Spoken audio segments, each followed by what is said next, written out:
Amazing. What's going on, you guys? Welcome back to A Little Dicey D&D. My name is Salvador Sabraka. I am your Dungeon Master here and forevermore.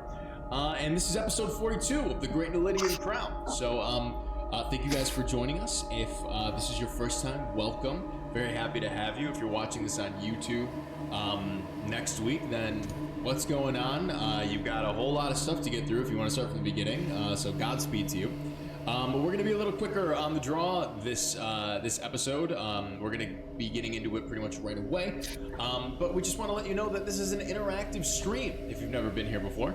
And so that basically means that if you maybe have been sticking around long enough with us in chat and you're pretty active, or if you just stick around to watch, you can be earning channel points.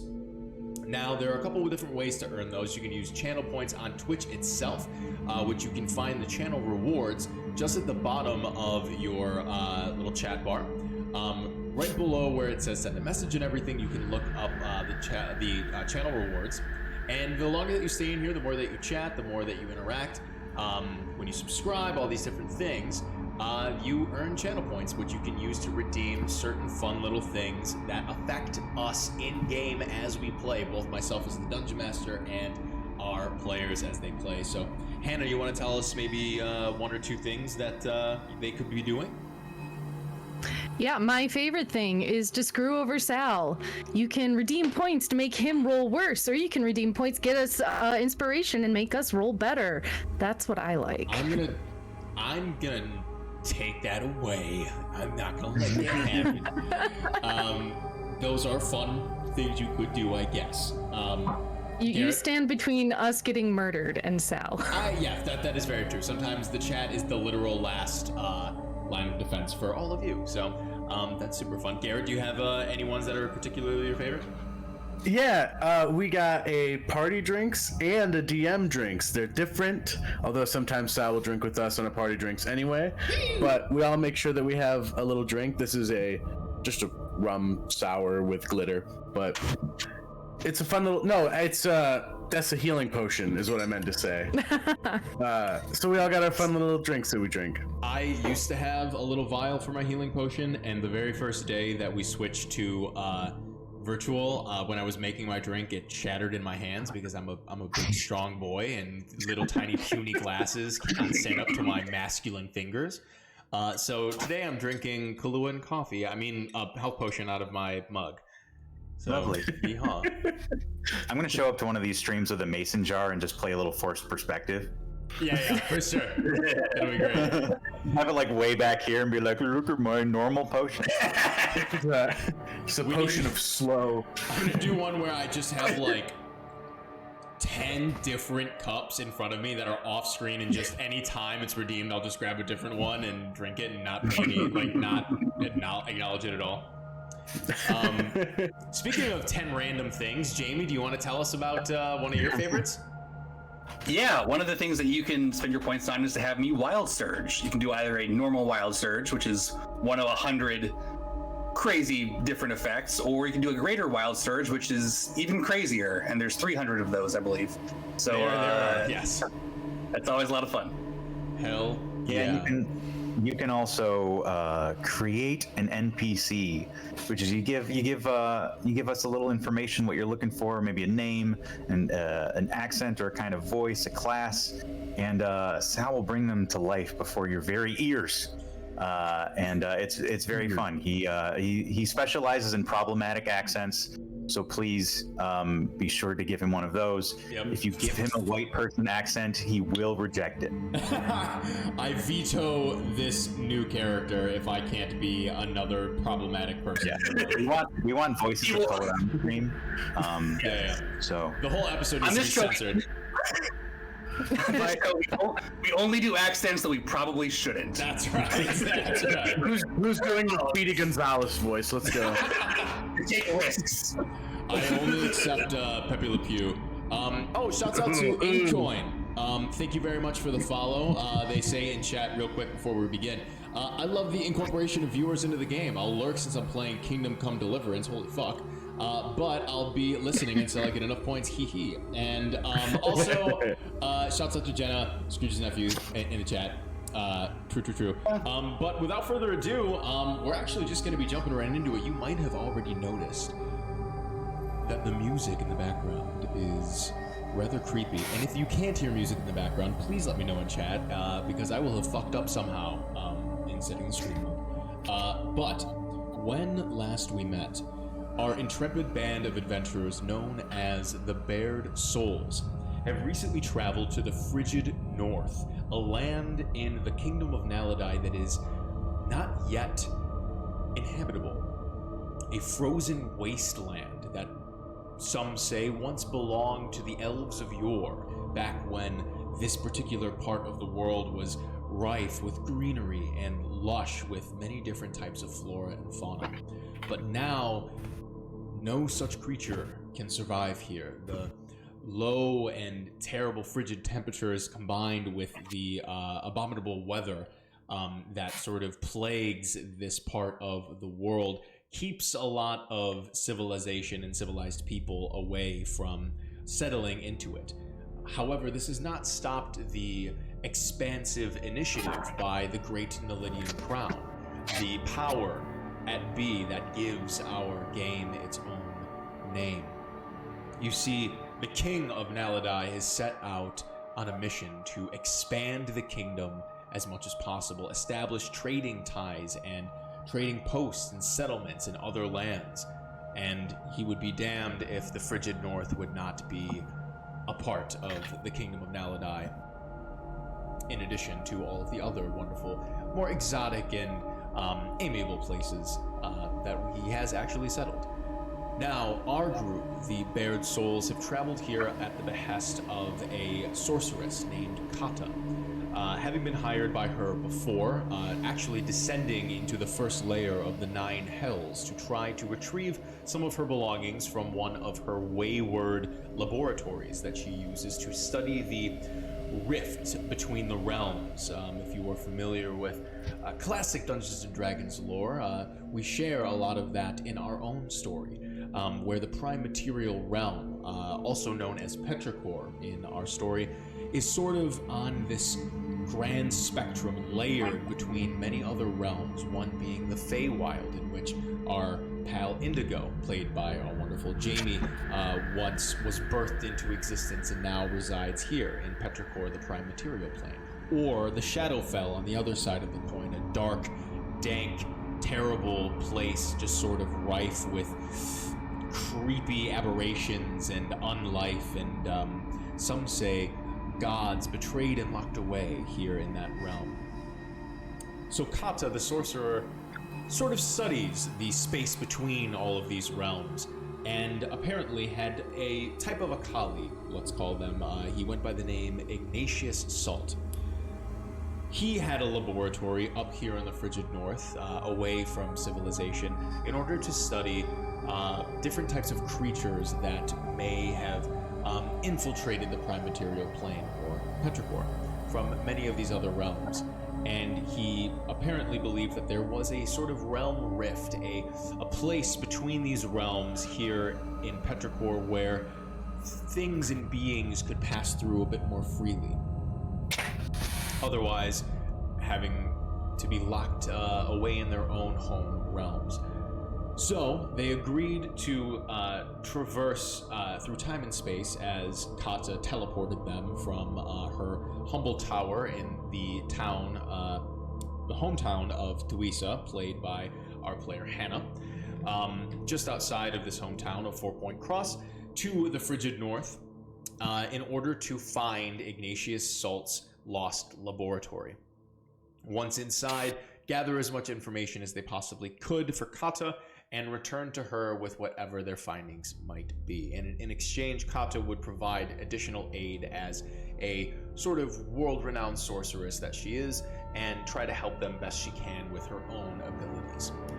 While they were traveling through the frigid north, they happened upon essentially a ghost town, which was apparently once tried to have been settled by other explorers from the Great Nalidian Crown, but unfortunately were plagued by a terrible, twisted abomination of a creature, sort of half elven and half giant spider-like sorceress kind of terrible demonic creature that brought a terrible blizzard and frigid atmosphere around with her.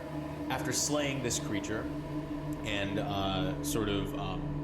searching about the town proper for a bit longer, they were greeted by an old friend, the wandering old Tortle Low, who seems to have found himself here in the frigid north as well, simply by happenstance and coincidence that they ran back into each other, only having seen him just the other day. He agreed to traverse with them, helping them on their trek north to try to find Ignatius Salt's laboratory, hoping that they would reunite with him in his own journey to the highest peak in the frigid north. Eventually, they came upon a part of the Frost Spires a little further north in the continent, in which they discovered a hidden cavern that was sort of cloaked by illusory magic.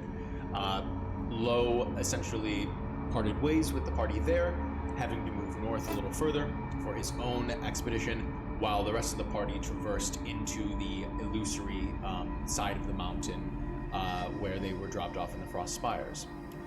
Here they discovered a sort of odd sight, not necessarily a laboratory from an old wizard, but the remains of what once could have been a laboratory or some type of cathedral or chapel or something embedded in the caverns of the Frost Spires.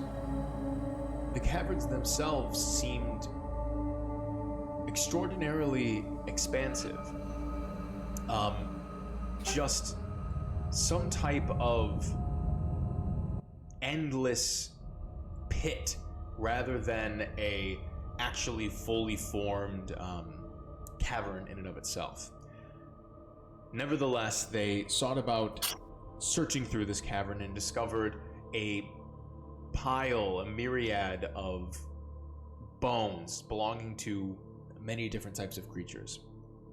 In addition to that, an extraordinarily large statue just at the end of this cavernous room, seeming to depict the visage of the battle-clad and war-ready form of Enoch, one of the sealed-away demigods of hatred and war and violence. Father of gnolls, father of orcs, father of many different types of warmongering peoples of the world. Here, they explored around a little bit before suddenly being haunted and accosted by the visage of none other than Ignatius Salt, the scholar and wizard that seems to have made this place his home, for lack of a better word.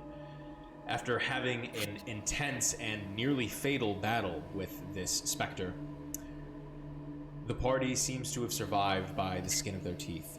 The body of Ignatius Salt lying limp and cracked at the feet of the tall statue of Enoch, god of hatred and war. The room goes silent. Remind me, my friends, who of you still stands? I believe it is just Tuisa and Indigo. Kaz. Last thing I did was heal. I healed Kill so that he should be. I thought everyone was up actually. I'm stable, but I'm not up. I think Kill is. Oh, Matt, you're muted. Sorry. Kaz has been stabilized and Kill was just healed. Was the last thing that happened. So I think just Kaz is down. Kaz is down. All right, sounds good. All right, well, each of you either stand or lie about this silent... oh, by the way, Matt, I can hear a little bit of an echo of myself coming through your speaker, through your microphone. Okay. Is everyone's name messed up? Yes, sorry, Eric. Sometimes Hannah drops on a call and then has to come back in.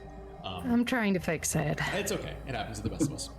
If the music is still too loud, please let me know, but I adjusted it recently, so hopefully that is fixed. But each of you stand here in this expansive cavern in the silence. The unmoving body of Ignatius Salt still lying at the feet of the statue. For those of you who are conscious, I would like all of you to make perception checks for me.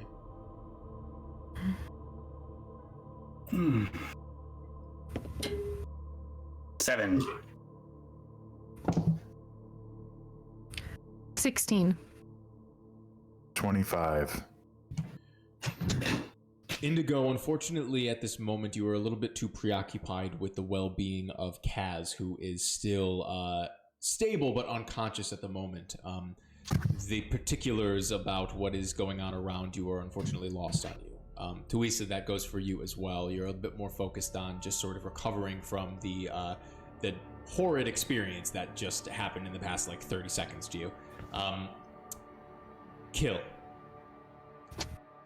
Even though you have just been brought to the brink of death, upon being revived, it is of your instinct to take in the world around you, to get a better understanding of what happened exactly to you and what might still be coming. And you move about and just take in the space around you. And it becomes very apparent quickly that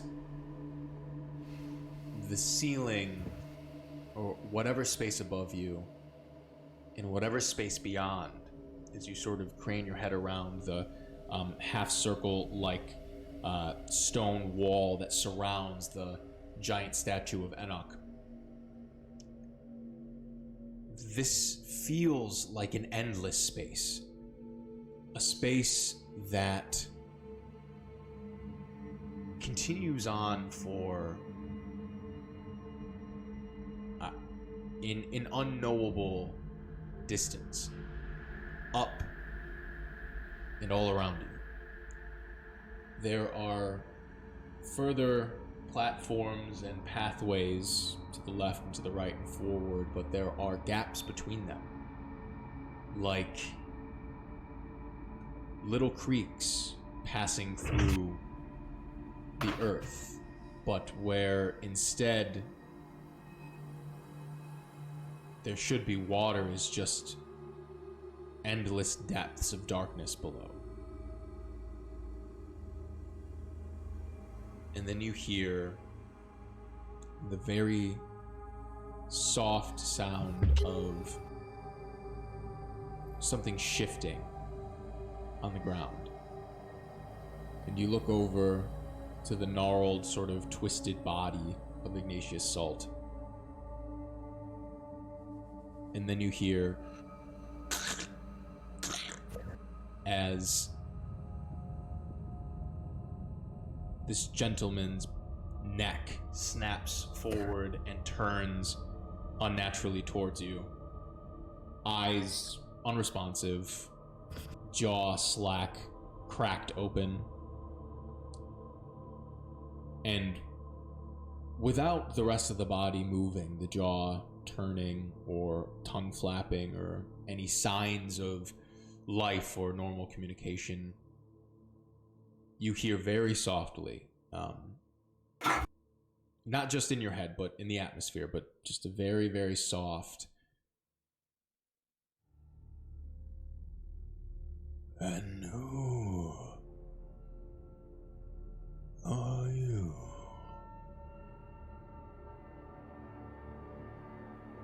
Do I notice any telltale signs of undeath, or does this strike me as more just someone speaking through this body? Give I me presume it's the latter. Yeah, just give me a nature check. That's a fucking 6. 6. There's nothing like that immediately. Obviously, it is out of the ordinary that a corpse literally snaps, for lack of a better word, erect, and then just sort of begins to orate to you. There is nothing of the telltale sign, at least that you're used to, of the animation of a corpse into undeath, which you're slightly familiar with that, being in a process that you're able to sort of conduct yourself, at least in sort of an organic way. That does not seem like what's going on. However, you are familiar with types of magic, whether they be arcane or divine in nature, that allow communication like this to occur. And but you yourself would not consider this to be like it's now a zombie type situation. Yeah. You know what I mean? Yeah. I kind of collect myself. I look down at my chest and limbs all singed from the fireball, the bomb I set off. And I just say, well, you're the new one of the party. Who are you? I am the lord of this realm. I am not new. I always am, always was, and always will be. You've done well in this battle. Was that your boy then? Salt.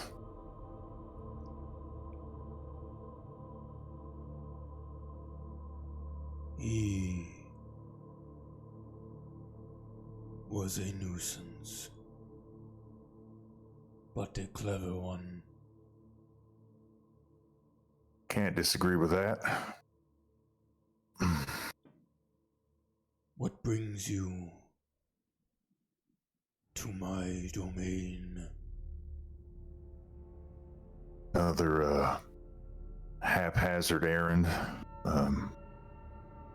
Honestly, I was just trying to go on a little pilgrimage, I guess. Just trying to see the world, but frankly, I've been pretty disappointed so far. At this point, Thuisa and Indigo, you overhear Kill talking aloud to himself. You're not necessarily sure who he's talking to. Keel, is everything all right? I hear him like normalizing. Oh yeah. Yeah, I'm, a little shabby, but looks like I made it and he didn't. It's a matter of Kill, speaking. who are you talking to? You don't. Yourself? Are you okay? I look back to the corpse. I just say, is this just a two-way conversation? I am heard by those who are keen enough to listen. Of which, now that your attention is brought to this, Thuisa and Indigo, you both hear this sort of detached voice, but you can't make out exactly where it's coming from. Hello? Who's there? Yeah, don't worry, guys. He's the homeowner. Not Ignatius, I presume? Apparently not. Is it, and I'll motion to the statue, is it whoever this is? Perhaps? I say, well, that's a good question. Is this you keep a statue yourself in your place here? A crude representation of my glory, but those who share my gifts gladly return their praises unto me.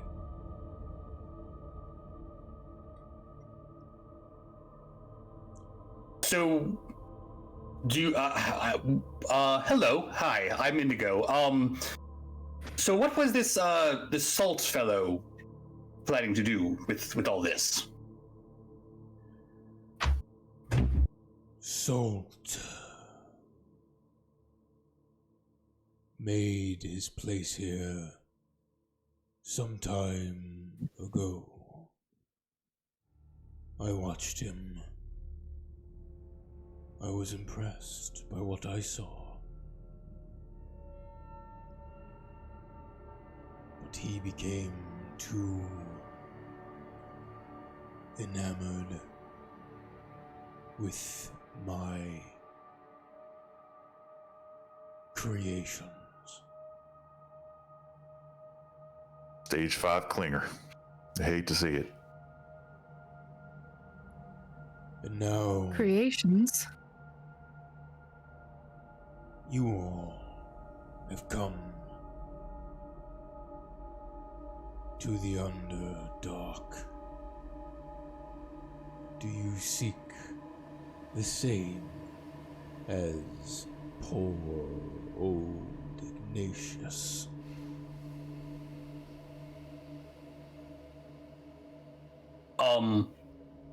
Sorry, just catching up a moment. So you're a god, is that right? Did I get that right? Do you have I don't think I caught your name, I'm sorry.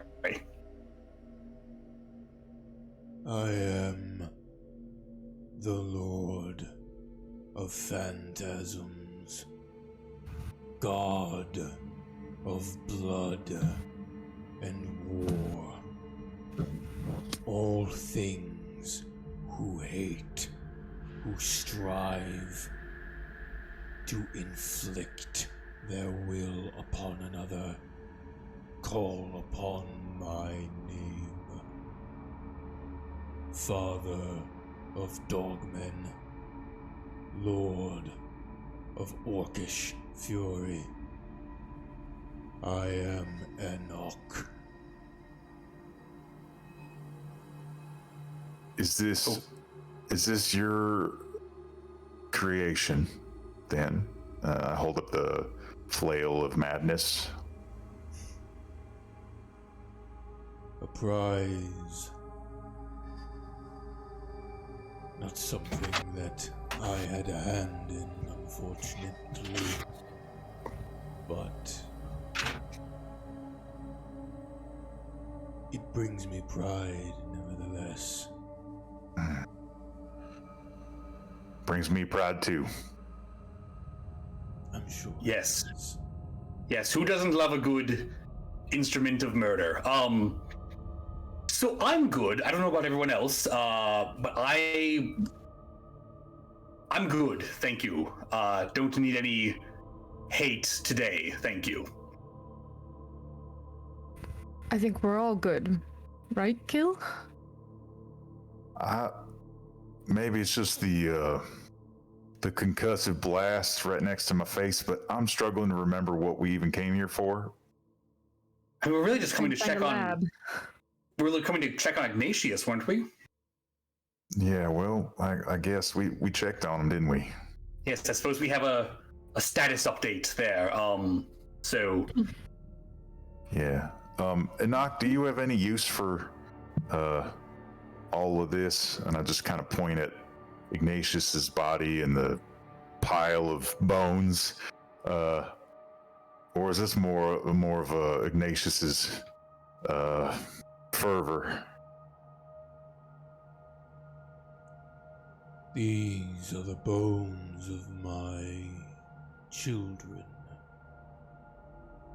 that this salt is torn apart, picked at in the name of arcane research. You have Were they you- bones? You have done me service. Your Well, companion there, and the head snaps towards the unconscious Sirikaz. has allowed me to shake the dust off my form once more. oh, good for you. I yearn still for freedom. You four, you will be my instruments.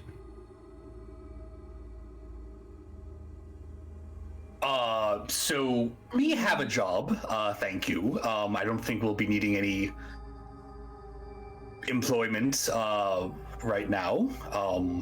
But thank you for the offer. We very much appreciate it. I'll hit Kaz with a healing word. Okay. Kaz, you suddenly sort of wake from a half-pleasant dream that you were having. Quickly feeling the soreness and fatigue of your body as you gather your surroundings about you. Your companions sort of staying close to you best they can, but all devoting their attention to the twisted and broken body of Ignatius, whose head seems to have been snapped towards you and just sort of jaw agape, head sort of holding itself up in an unnatural-like manner. Hey, buddy, we made it. Good news. Good to hear. Yeah. Did you make a deal with this gentleman here, the god of hate and dogmen and such things? Salt? Oh no, Salt's definitely dead. This is Enoch. This big statue guy. Oh, oh shit! And I hold up like the ring that I've been wearing for most of this campaign. I mean, yeah, sort of. I kind of thought he was ignoring me now. Apparently not. Okay. A covenant we have not yet reached, but a connection we all now share. Sorry? What? Why is that? Why are we involved in this now? You have awakened me once more. You stepped foot into my domain. You have rid me of this vermin, and you will set me free. You are my children now. Cool. I'll look over at the pile of bones that he just called his children and be like, moving a bit fast. What does this entail exactly? You will free me from my tomb, and I will gift you all that you could possibly desire. A strength unmatched, a fury untouchable, and we will walk the earth, marauding and setting things right.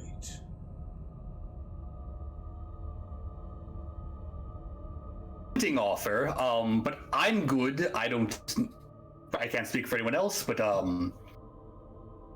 don't have any need of murder, power or anything like that.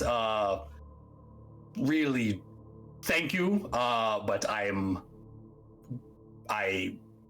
going to have to decline. Thank you. Yes? I hop down off the statue and head over to Kaz as well.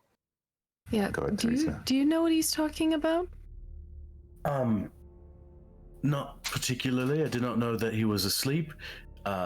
He has contacted me about the ring before.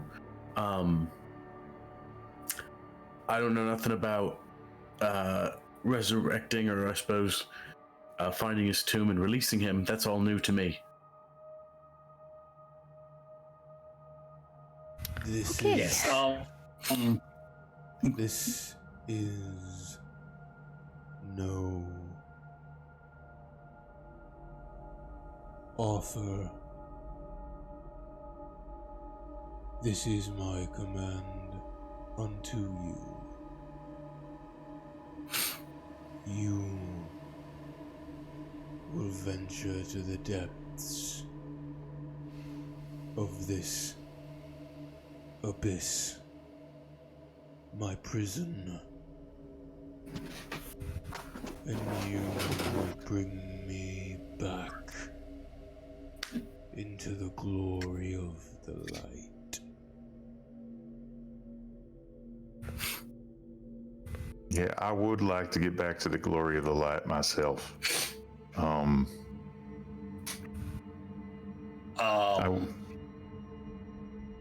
Yeah, I just walk over to the edge of the thing and I look down into the abyss, and I just say, "You got any suggestions on how to get down there?"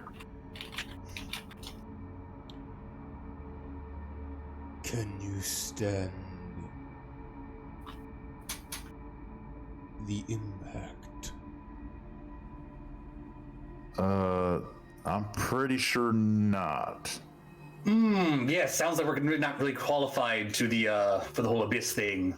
Sorry. Then That's a bummer.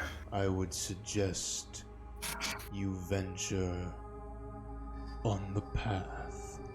And the head snaps towards the east side of the sort of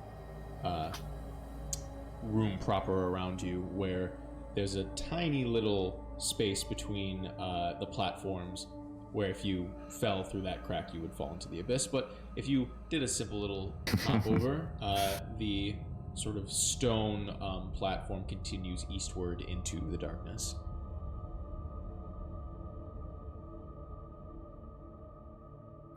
Well, I think I probably do speak for all of us when I say that we're not going to be doing any more adventuring for the next few hours at least. So don't mind us, but we'll maybe just take a little rest here. You have all the time to reach my tomb. Rest well, for my children are very territorial. You already have children down there? I have a myriad of my creations.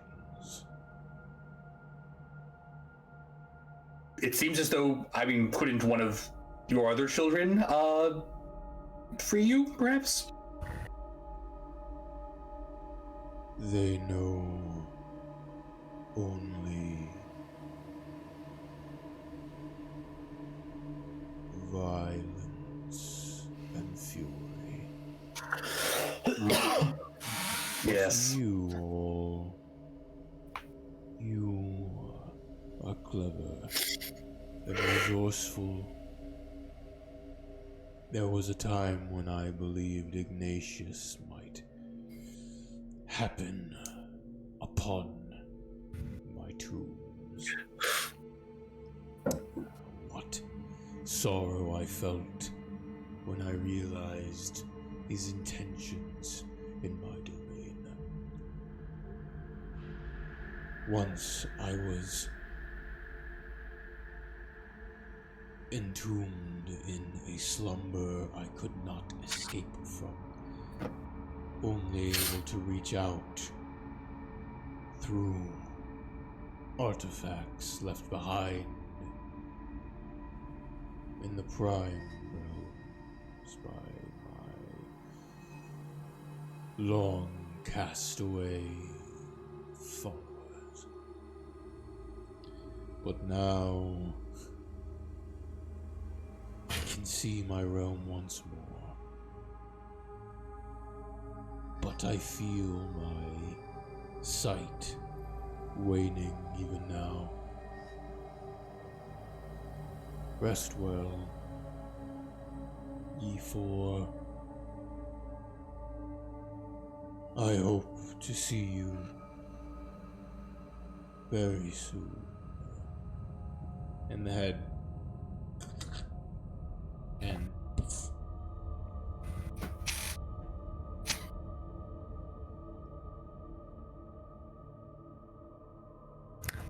Okay. Cass, how long have you had that ring? Just out of curiosity. Fuck. I mean, I've had it since we got it on the Aodrin Islands, didn't we? Or more. There we go. I don't remember exactly where we got it off the top of my head, but I've definitely had it for however long it's been since we were on more. Months, yeah. Out of character, I thought the ring was for C-Day, or am I thinking of something else? I'm like, was it C-Day? I don't know. I thought it was Enoch. For I could be some wrong. I don't know. It wasn't my plot, so I guess I'm not the authority here, but I don't know. Whatever. It very well could have been C-Day, actually, now that I think about it, because I think that was what Matt talked about. Yeah. Yeah. Oh. Good job, everybody.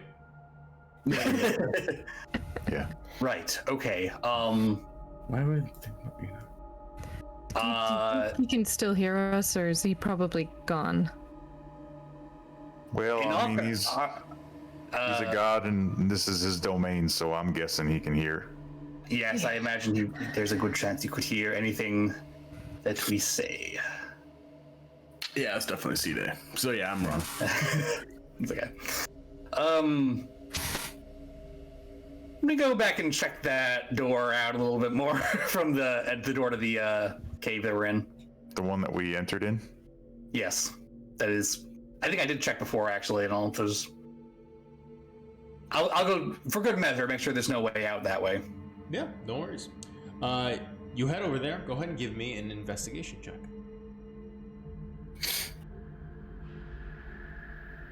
The cool thing about being wrong is I didn't have to roll deception. Attaboy. That's true. 10. 10, you said? Yeah. Yeah, you reapproach the entrance to this cavern, and you can still see the seam in the wall where the door was. However, now where there once was a door, there is just sort of this like indented portion of the wall that no longer seems to be pass-throughable. It just seems to be like a remnant of what once was there.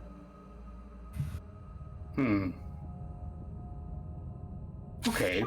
I'll come back to the group. So it does appear as though that entrance is no longer there. So this does seem to be rather a situation we found ourselves in.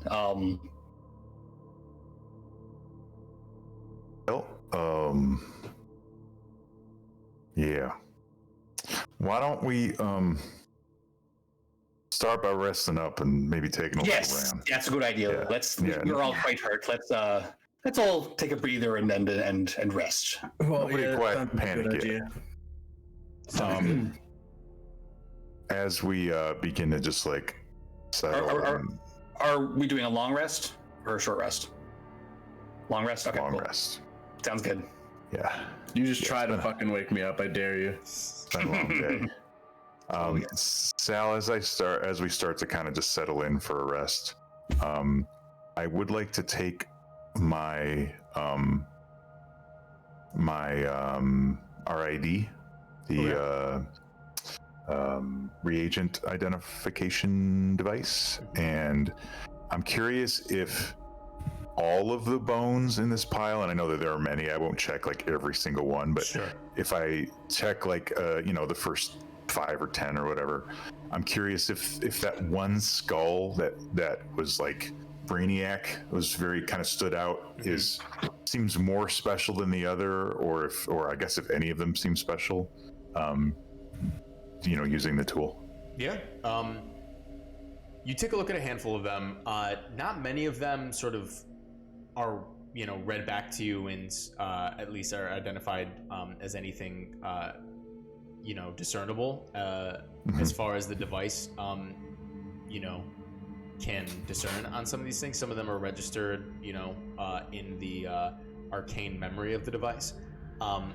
The skull that is sort of enlarged, however, is able to be identified through the information that the device carries. This seems to be the skull of a Thayan creature. Thayan, Thayan. The device sort of infuses you with some minor knowledge, as apparently not much is stored in specifically this device about that. It references a couple different texts from the Harithan library as to where this information was from. Specifically, a excerpt from a research sort of book or scrolling that apparently was scrolled by Ignatius Salt on far realm creatures, and a Thayan is a I'm not gonna just I'll explain to you. Thayans in this story, this universe in our game, are mind flayers. So this is the skull of a mind flayer.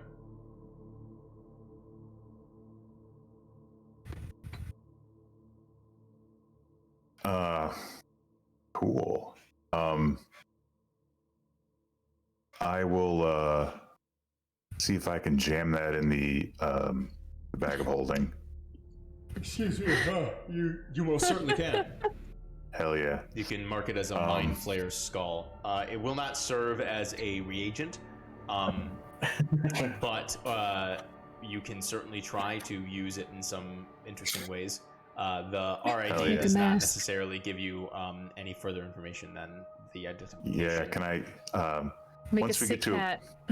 once I get back to a forge, I'm gonna turn it into a helm. Amazing. Fucking dope. Hell yeah.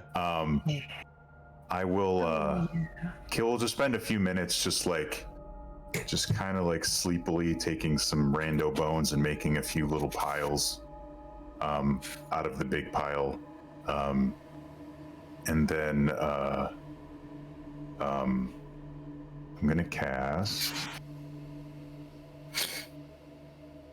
I'm gonna cast Animate Dead. Ooh. And Put on a fun little show. yeah, as I raise 3, my spores raise 3 skeletons out of this pile. Spooky, I will just skeletons. Yeah, spooky, scary skeletons. I will just tell them to keep watch while we rest. Okay. and to wake me if anything shows up. Sounds good. Sounds good. The rest of you watch as Kill holds his arms up, and bits of the mushrooms on his shell begin to shimmer and shake as spores sort of release, and he sort of guides them with his hands down into the pile of bones. They all sort of begin to attach and pull back into the air, and almost like a marionette, these bones begin to sort of shift and connect with each other. A lot of them are from different types of creatures that just sort of fuse together through the contact of the spores, and these just misshapen, like Frankensteinian skeletons sort of rise up, 3 of them individually, of kind of like Three Stooges, like different heights and stuff. Array. They all just sort of acknowledge Kill. I love that the spell doesn't require the bones to be from the same like living creature. Right, yeah. So you can totally have this mismatch of monstrosities. And I will arm them. Fuck yeah, dude. Fuck yeah.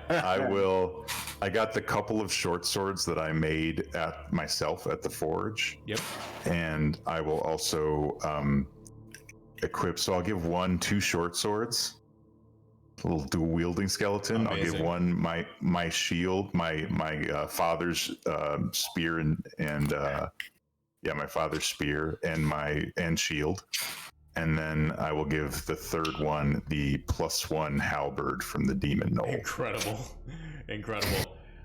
Each of them just sort of like very martially just sort of looks at you, nods their skeletal head, and moves their rattly bones over to 3 different parts of the platform where you guys are beginning to sort of take solace and begin to rest for an extended period of time while they just sort of look out and keep watch. Okay, is there anything any of you would like to do in preparation for the long rest or during the long rest that is not anything that is too laborious or anything that would technically interrupt it? Hey, I was just gonna say, I'll also real quick, I'll just do a couple castings of good berry just to have them. Yeah, for sure. And then I'll just hand them out so that everybody has 5 good berries each. There you go. We all know that everyone has 5 good berries in their pocket. Everyone has 5 good berries. Good. See which pocket they put it in. Everyone knows this. Good. Hey, anyone have a pen and paper? Maybe we can play a fun little word game while we're all resting. Perhaps. No? Anyone? My book. That's okay. Here's a thought. Can I create a minor illusion while resting, or is that going to be not going to fly maintaining that while we're resting? Technically, you shouldn't be casting spells, okay, but for the purpose of this, I may allow it. Depending, what are you thinking about? It's basically what I want to do is basically create an illusion of an alphabet, and then it's basically, hey, let's all. I think you'll catch on. This is how this game is played. Just watch this, and I'll basically point to letters, basically spell out. So, what are we gonna do about all this? I'll allow this. This is clever. I'll allow it. Okay. Oh, the Stranger Thing. I got it. Basically, yes. Our own little Ouija board. Sort of. I look at you. Wait, actually, one more thing. Let me test something. I'll write, Enoch is a big fat poo-poo head, and see if there's any reaction to me writing, saying that. Go ahead and make a death saving throw. No, I'm just kidding. Okay. Yes. All right. So, someone else take it away. See if you can figure out how this works. Kaz, why don't you go ahead and go? All right. So. Okay. And I go up to the alphabet and I just start pointing out I for space. I eventually spell I have no interest in pissing off a god. And I'm gonna go lay down. Well, Great. do we intend to actually release him from wherever prison he's in?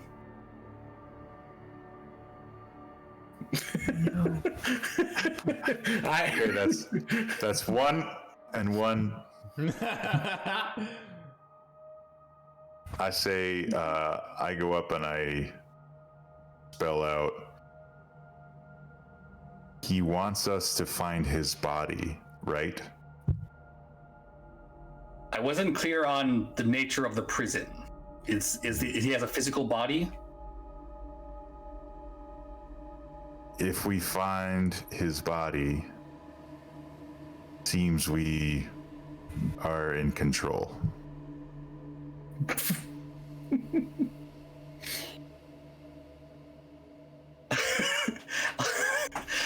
I don't know if I included semicolons on this alphabet, but I can do like a little emoji wink.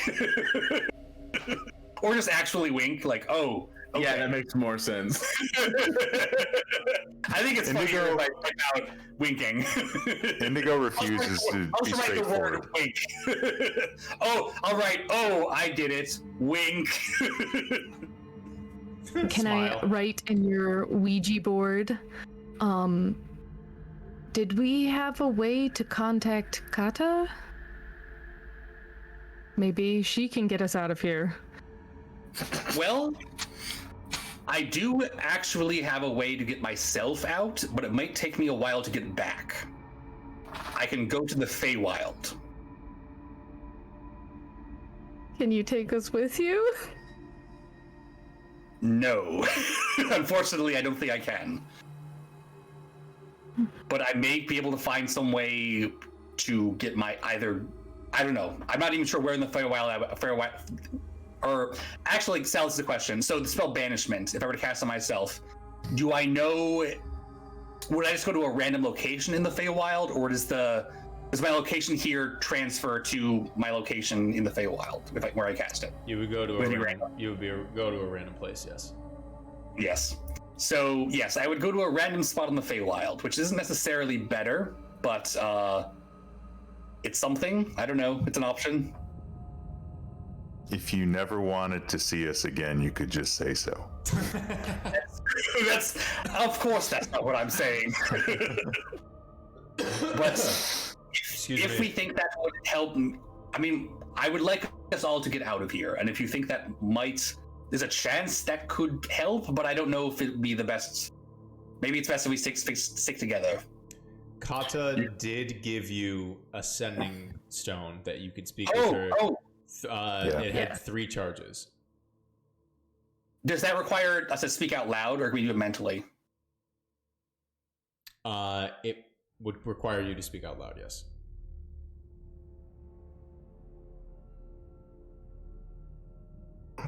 Yeah, we could. Worth a shot. Sure. I mean, Actually, yeah, didn't she say that she could like portal us out of here once we message her? yeah, contact her. I stand up and I go over and I start pointing at letters again. It's cute that you think she has more power than this fucking god. And just to emphasize it, I point out G-O-D again. I mean, he's not powerful enough to free himself from this, clearly. He's not powerful enough to... His creations can't free him. He's got to have some sort of limitations, right? This is his domain.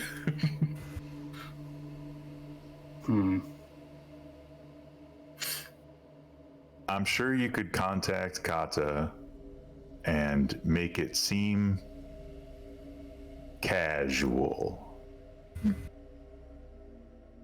You're a performer after all. I could, yes, I could give it a try if we want to do that.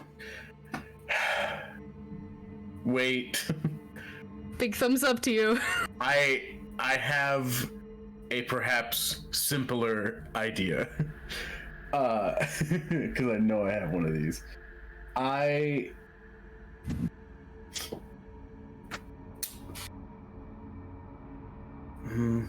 Okay.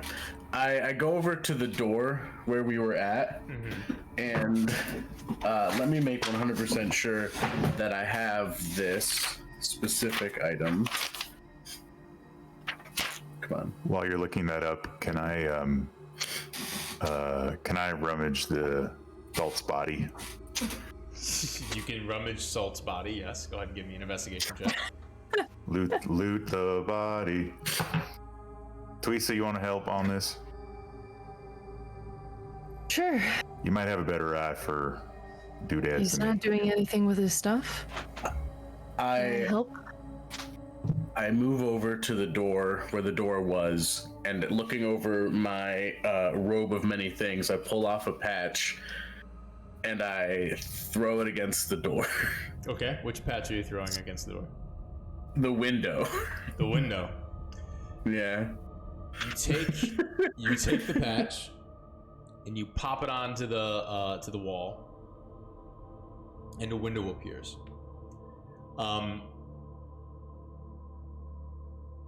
There's a glass panel in the in between some wood that just sort of shunts the stone out of the way, and you see right through to the other side,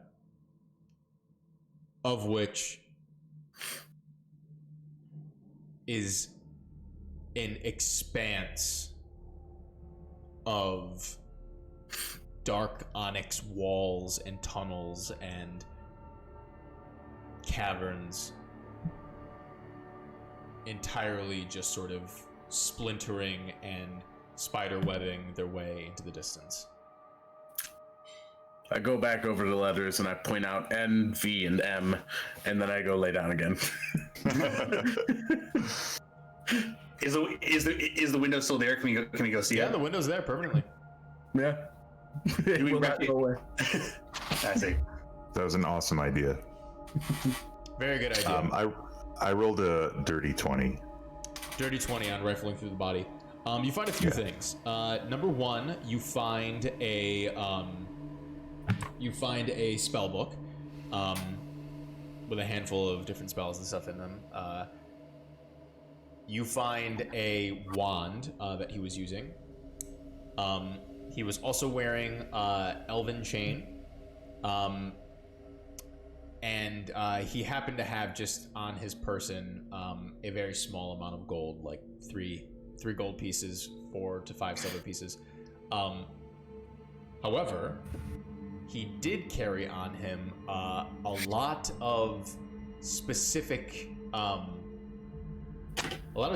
reagents, which I did not have pulled up immediately, but I will pull them up soon, and I will let you know them in a second as you guys are still, conversing about what you want to do. So I will do that. Continue on with whatever you want to do.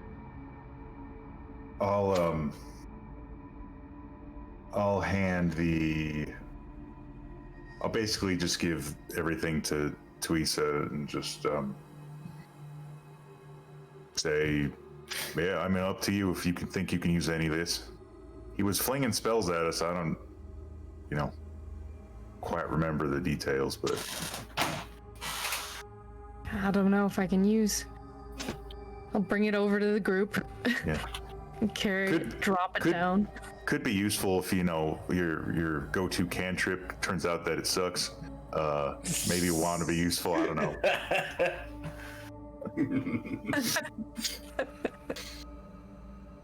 I'll keep that in mind. Yeah. Otherwise, maybe Indigo could have a look at it. I'll just keep the currency, I guess. Keep it simple. For sure. And I'll once you have them, I'll hang on to the. I'll put the reagents with the rest of them too. You got it. Anything else any of you want to do? Need some elven mail? 2 of you? I'll just shake it in front of you. No, thanks. That's a bit. I'm literally already wearing one. Yeah. It's not my color, but thank you.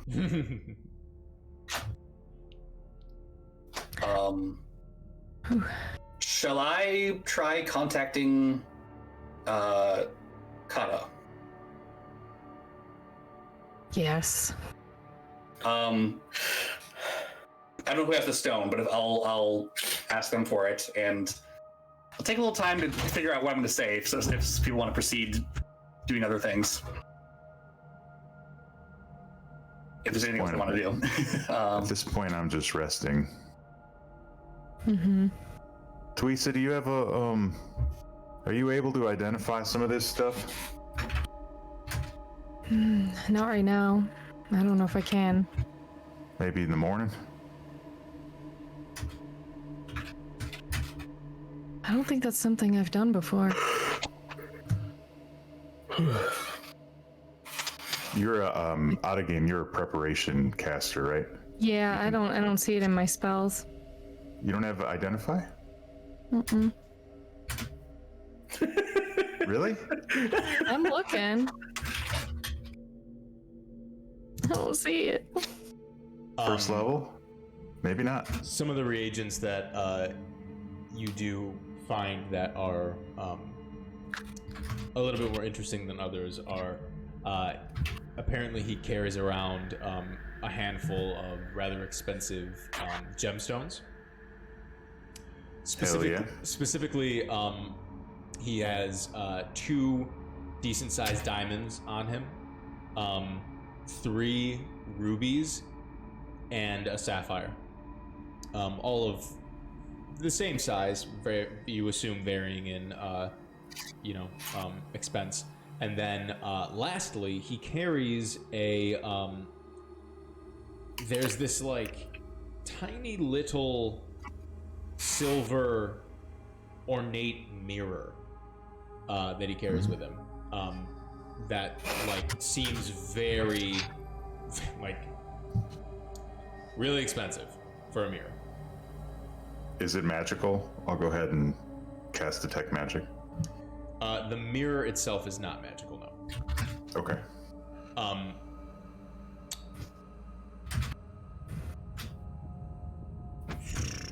Duisa, make an Arcana check. Okay. Let me look at these gemstones real quick. Make sure they're not magical, right? It's an 8. An 8. Ugh. You assume it's for a specific spell, but you can't figure it out. Kaz, do you want to try to praise the gems? I would love that. Absolutely.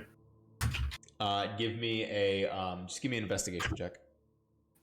Sure.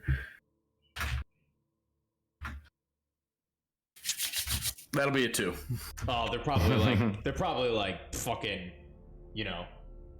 I mean, you hit the These jackpot. are like $1 billion gold. Yeah, Look at these dude. things. You hit the Fuck jackpot, yeah, dude. brother. Dude, this is like at least 1,000 gold total, Oh my god. which is a lot in our world. Yeah. Hell Well, yeah. does anyone need these? Are we just are these reagents? What are or these they're just gems.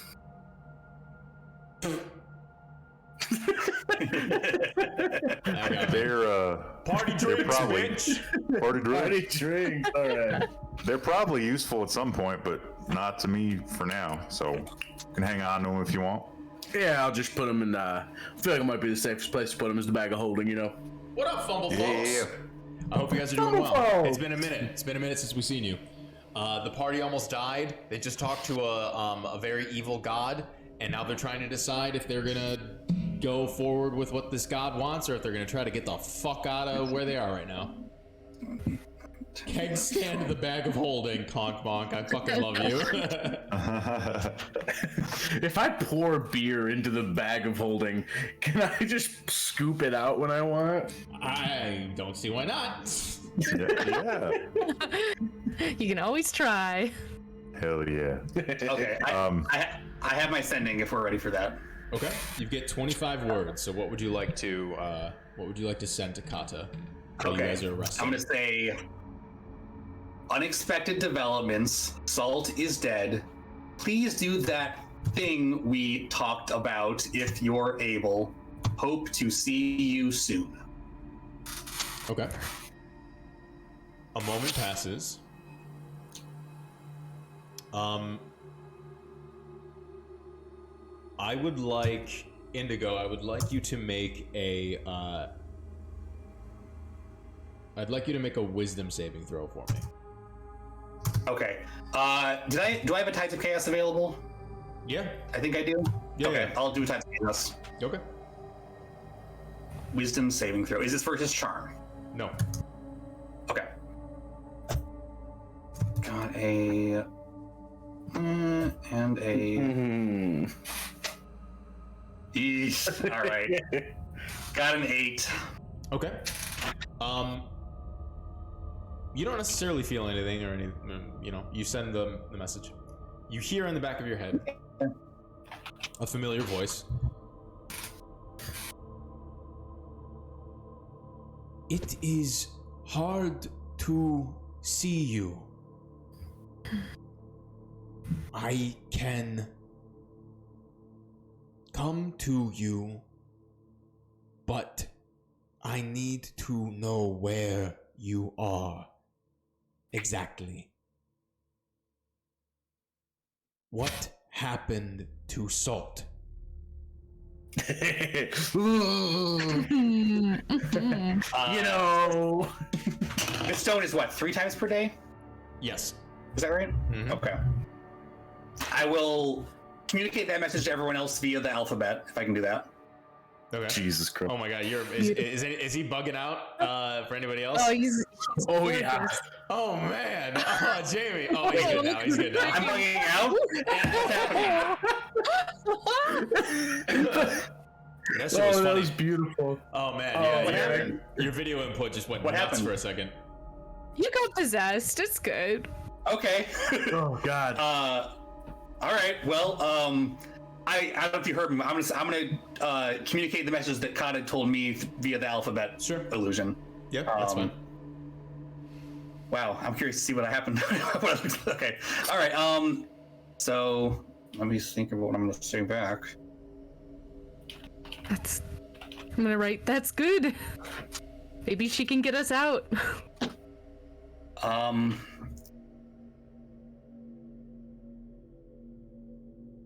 I'm sleeping, Okay. by the way. Yeah. That's clear. I have given Yeah. up on this. I'm probably Can you sleeping too communicate- since I was blown up. Can ascending communicate tone? Like, is it my voice, or It's is it your just voice. kind of like? Yeah, it's your voice. /S or. Sarcasm, yeah. Well, it sure is dark under here where I am. Nice. I mean, yeah. Do we even need to?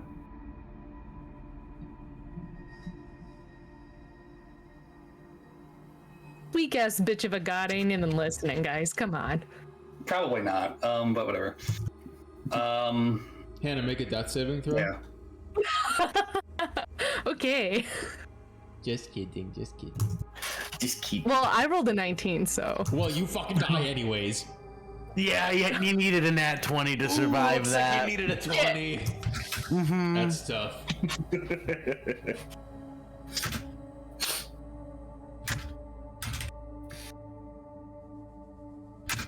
Okay.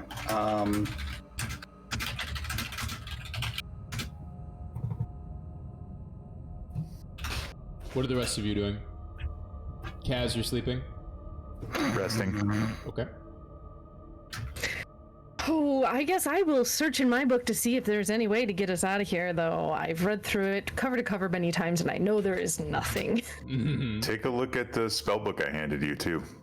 Oh, yeah, can I look at that? What is that? Yeah, you absolutely It's can. Would you exciting. like to try to attune to it? Ooh. Sure, why not? Sure, why not? Do it. Do it. Might as well attune to the wand too. Why not? Go I big like or go home. books. What can I say? Yeah. I'll attune to the wand. Fuck it. No. I'll Dweeza has just a put it in garbage your cantrip. sleeping hand. Dweeza, attune to the wand. I'll hold the wand as well. Okay. The wand is it is simply a +2 magic wand.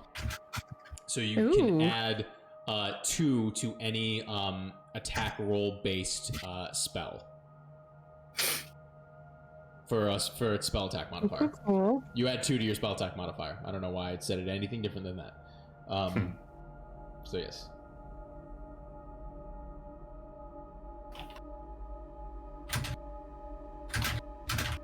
And then did you want to try to attune to the spellbook? Well, I will read it, and if that is what attuning is, then yes. Yeah, so you begin to read it. It becomes pretty quickly apparent that you'd have to spend a certain amount of time to it to discern the arcane scrollings inside. A lot of it is written in, a specific code that you might have to decipher. But you have a pretty good feeling that if you sat down with it for an extended period of time, you can figure it out. So yes, you have to attune to it. I have a project. I will try to decipher. AKA, I shall attune, if that is allowed. Yes, great. I love that for you. Okay, so... Now, Theresa has another demon. Yes, We all get our exactly. own pet demons. Okay. Another demon. I have my second sending if we're ready for that. Okay. While you're attuning to this, Tuisa, Indigo, what is your second sending? Okay, I'm taking a little more risks with this one. In the Underdark, Salt made a cool new friend named Amon who might be listening. We were forced to deal with Salt. Okay. A new friend named Amon, huh? Wait, I'm sorry. No, our good friend Amon. I know the god's name is Enoch. It's Enoch, but yeah. Enoch, I don't know how, okay. It'd be funny if the god of fury and destruction was artist Eamon McCormick. The artist though. Eamon McCormick, yes. Goofy. Excuse me. Okay. So, a moment passes.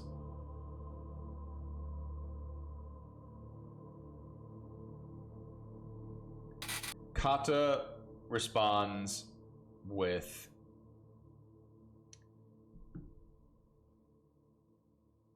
All right. Interesting. She just writes back, K. She says, all right, interesting. I will attempt to teleport to you. Should this process not be direct, we will attempt to reunite. I'll communicate that to everyone else via the alphabet. I just nod my head absently while deciphering this book. So, all right. I would like you,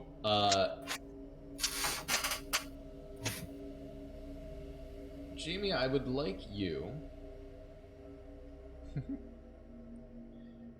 You're gonna roll some dice for me, buddy. Oh boy. All right.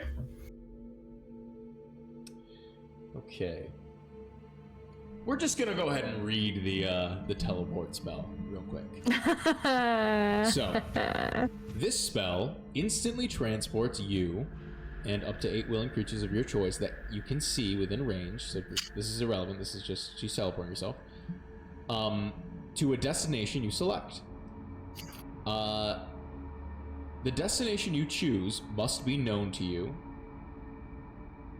Oh, okay. Well, actually, she won't be able to do this. So hold on. She can't do this, but she can do something else because she knows a lot of spells.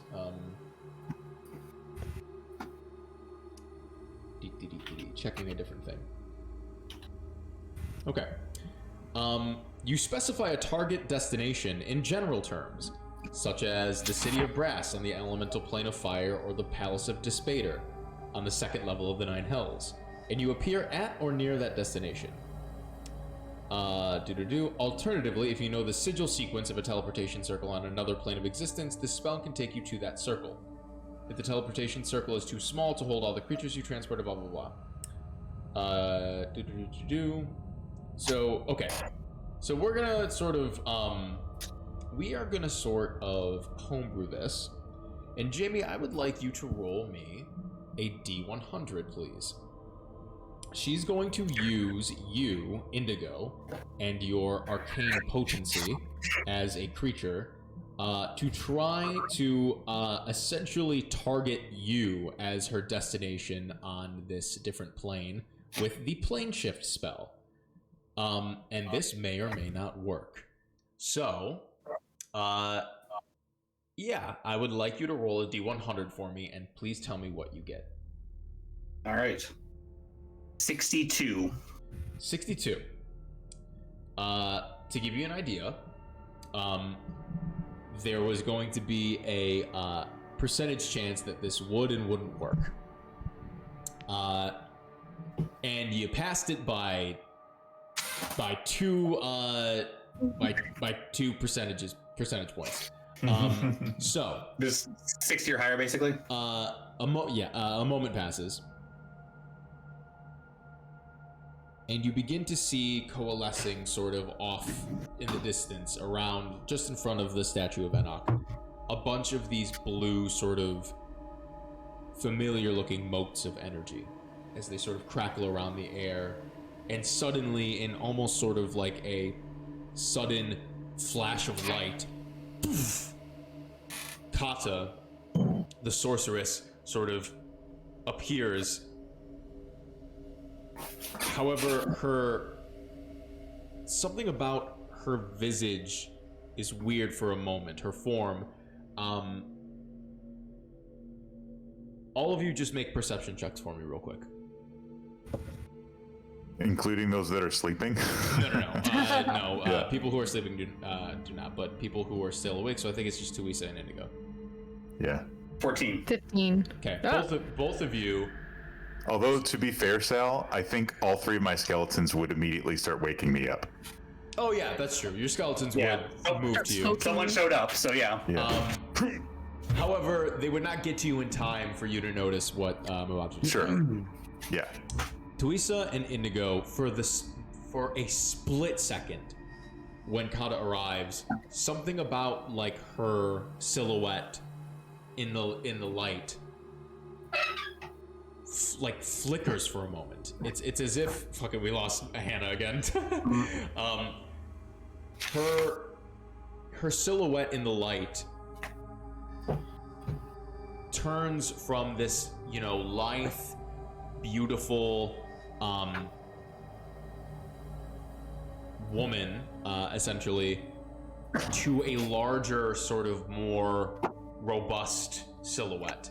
And you swear for a moment you see like just a tuft of hair, just an eruption of like almost like this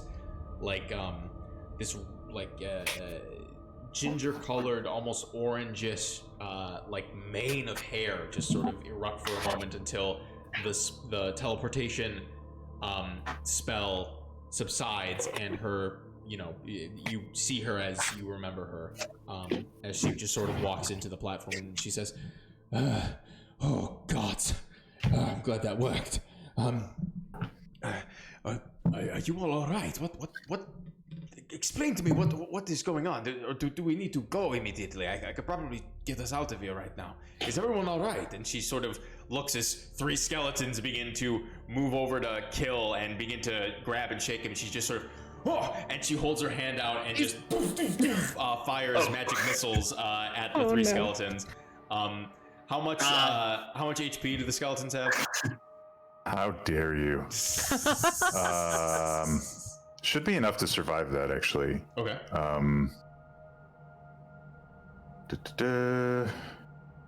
Oh yeah, I put it over here. I'm sorry. They have 13 hit points. Oh, yeah, they're not surviving. I'll roll though. I'll roll for it. Okay. I'll roll. Aren't magic missiles just D4s? Damn. It's a D4 plus +1. But it's It's a higher level. It's 3d4 plus 1. And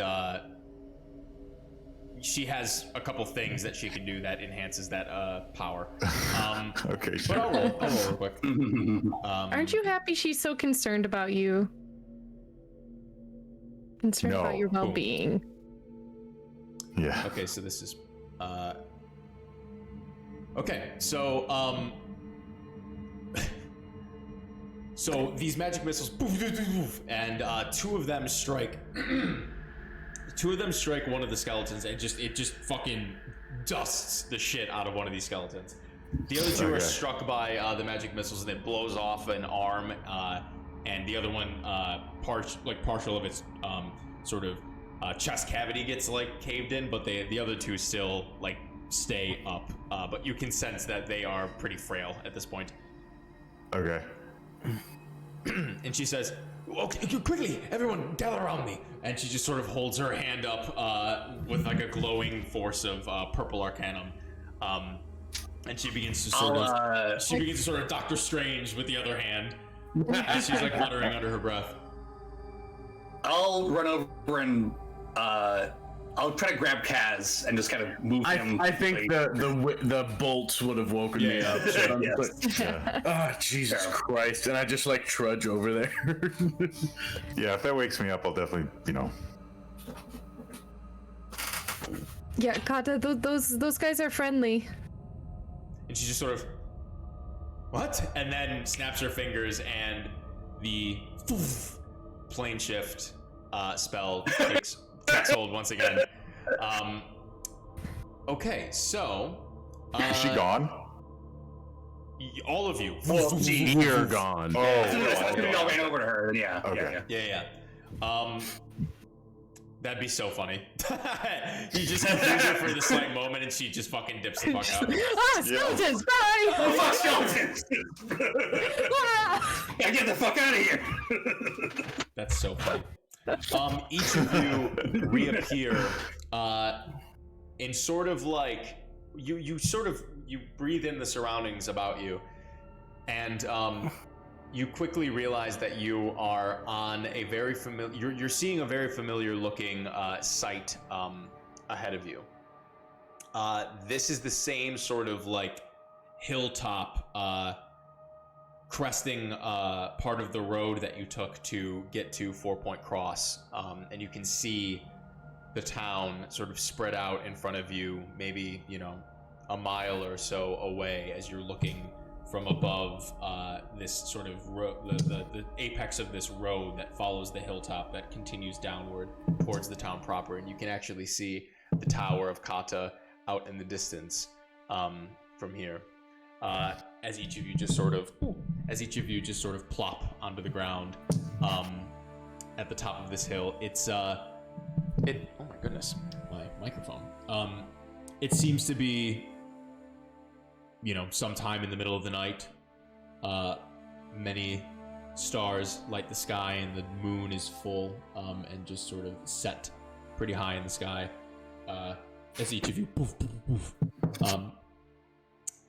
Unfortunately, Kill, your skeletons do not seem to have followed you through the teleportation. Sorry. It's Silent Bob all over again. That just means my spores are going to populate that other dimension. That's right, baby. They're gonna go out and reproduce. Yeah, that's right. Spread my little babies. That's right, baby. Is the Underdark a different plane than this? I thought it was Sorry, we can talk about it later. It's okay. You can certainly ask Kata. She probably would know. Speaking of Kata. Yes. Speaking of Kata, now that all of you are awake and you're slightly paying attention to this, I would like everybody to make perception checks. Oh. 15. Are we making them again? Yeah. You got this. You're seeing it again. It's at a different Oh, DC. I 17. rolled bad. Okay. 16. Okay. None of you rolled above a seven. The highest was 17 this time.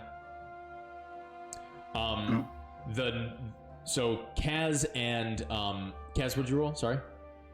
15. 15. Okay.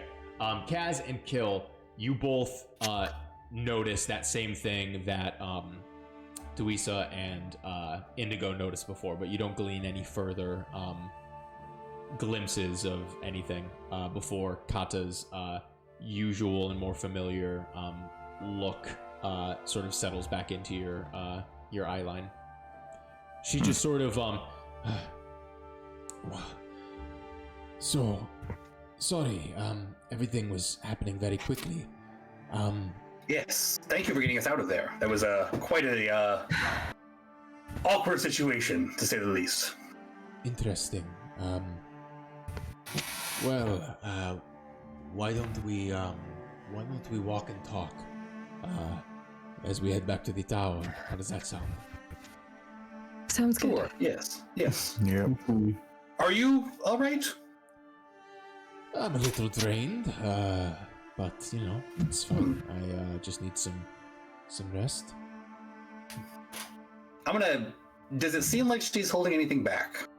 make an insight check. Insight. 8. 8. No, Indigo she's- always makes insight checks and always fails miserably. It's like, At it. sounds good to me. good Let's judge of go. character. You do not necessarily get the sense that she's holding something back, but she does appear to be fatigued from, I mean, based on what she said from the spellcasting. And you know what? Me and my +8 out of principle are never going to ask for an insight check after Jamie does. So And to be honestly, Jamie's a lot more paranoid than Indigo is, if I'm being honest. So let's go. Either way. So, what exactly happened? What did you find? Well, Kaz, would you like to fill her in on some of the things that happened? Why does everyone think that I have some sort of insight on this? You Basically, You I don't know didn't- why, Kaz.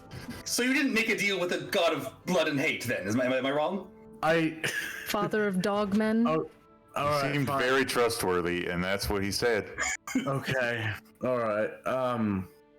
So we found Ignatius. We found the salt vault, I believe. We went in. It was the place that you were just in, by the way. So if you want to go back there and check out what's there, it's not a lot. There was that big statue in the back. We sort of investigated the statue for a little bit, and then Salt teleported in, and he said that we've ruined everything or something, attacked us. We attacked back, and admittedly, we may have killed him. I wasn't conscious for that part. I think I may have killed him, actually. Am I wrong about that? Was that the final blow? You did kill him. Head- Yep. Yes. Right. Yes. It was a group effort, though. We all helped. Yeah, he did seem like he was not quite all there. And so at some point, Enoch inhabited his body and told us to find his tomb and free him. And that's right about where you came in. Yes, he seemed quite insistent. Didn't seem to want to take no for an answer. So, Interesting. That would explain his sudden absence of communication, I suppose. yes. But it isn't like Seems him as though- to be dealing with more divine areas of study. Interesting. Very interesting. Well, perhaps he was trying something new and didn't really work out in his favor, it seems. Well, he kind of said that Ignatius wanted something from him. Well, it seemed that, yeah, well, from what I gathered from what our new associate was talking about, he said that he was studying his children for something. Was, I guess, using the remains of Enoch's creations to further some sort of research. I didn't quite get the specifics, I don't think.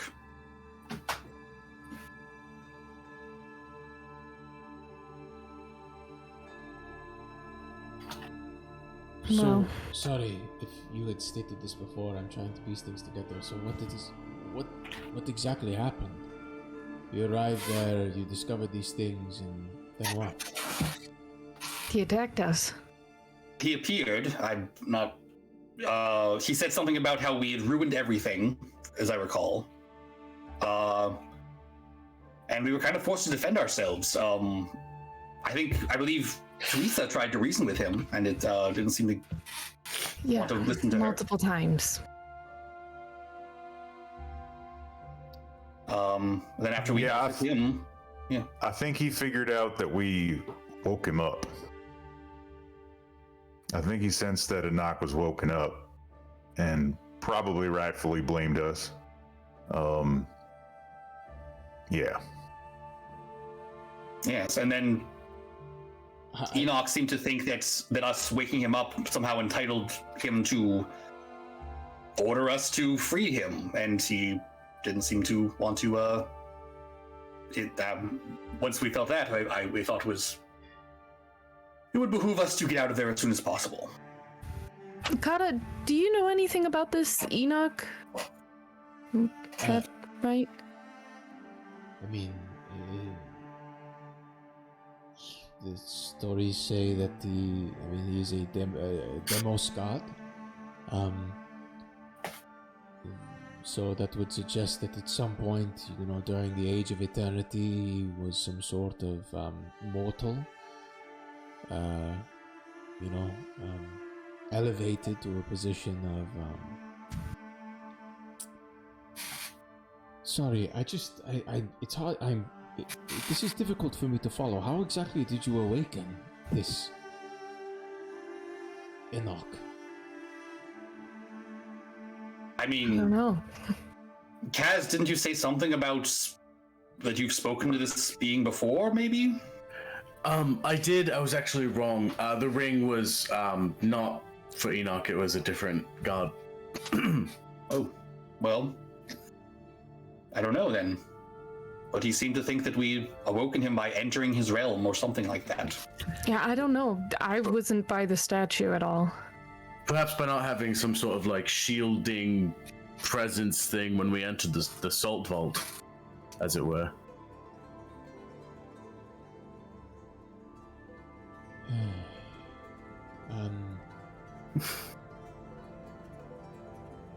All right.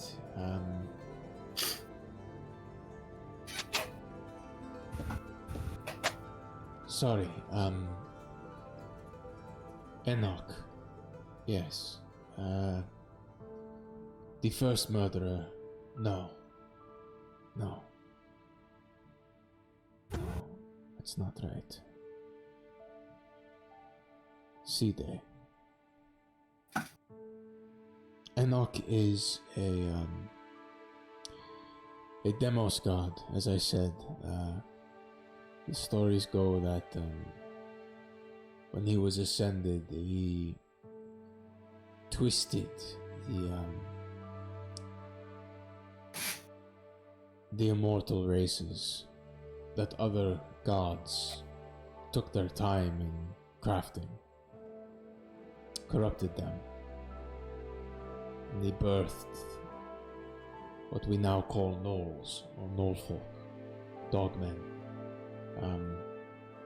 The story goes that orcish folk were born from his imagination, with a strength unmatched and a temper to aid them in glorious battle. But to be honest with you, I do not believe such things. I'm sure this creature is a being of great power, but I do not believe he had a hand in the foundation of these different peoples. I think those stories are ancient myths that sort of stood in place of what we now know to be arcane understandings. That is kind of what he said himself, though. I'm sure that that is what a being of power that would want you to trust in would say. Anything to assert their own divinity, or lack thereof. I suppose he could have been lying, for all we know. We didn't really see him, even. We just spoke through a dead body. So, I suppose, who knows? Indeed. Well, have we fulfilled the conditions of the job?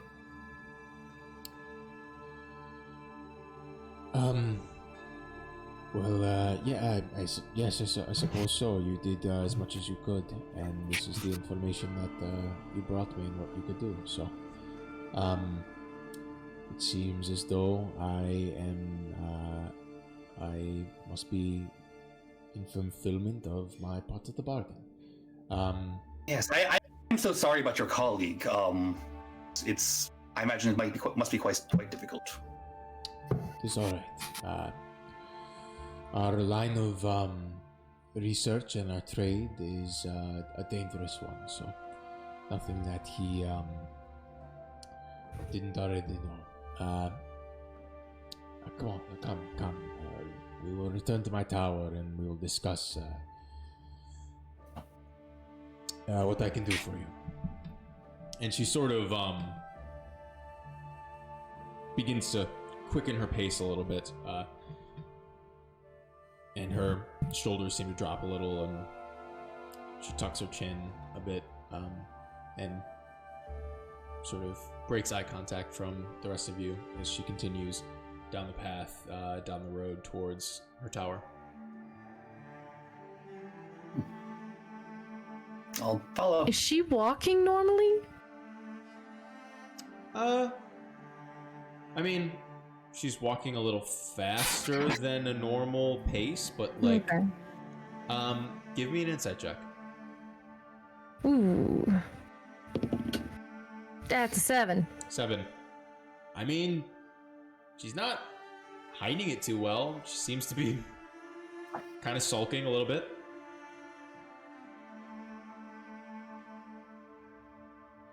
I don't know. Is there anything Indigo, else did any you of you would... notice? Is Ata not... She seems a little off, right? Are you saying this? Yes, Privately, Indigo, or- yes. Well, yes. An aside, as you will. Pulling this aside. I mean, yes. I imagine. I mean, I could be the salt death hitting her a bit hard. Yeah. I did notice something a little bit odd when she shifted to us and then shifted us. Something seems. I don't know. I mean, I'm not one to. No, yeah, something was She looked a little weird bit different. about that. I don't know, but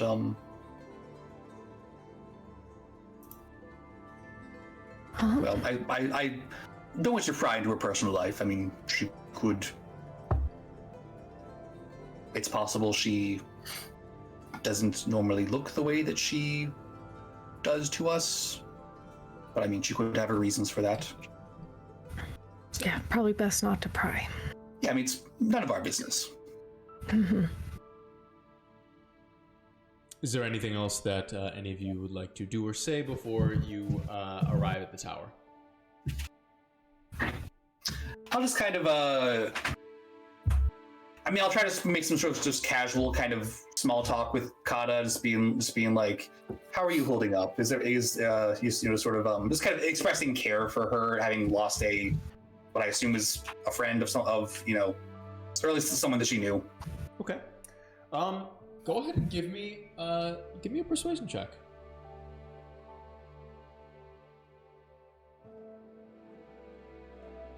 20, dirty 20. Dirty 20. Okay. You approach her, very gently, sincerely, and genuinely, asking her if she's all right, and she, without looking up, without looking at you, you hear,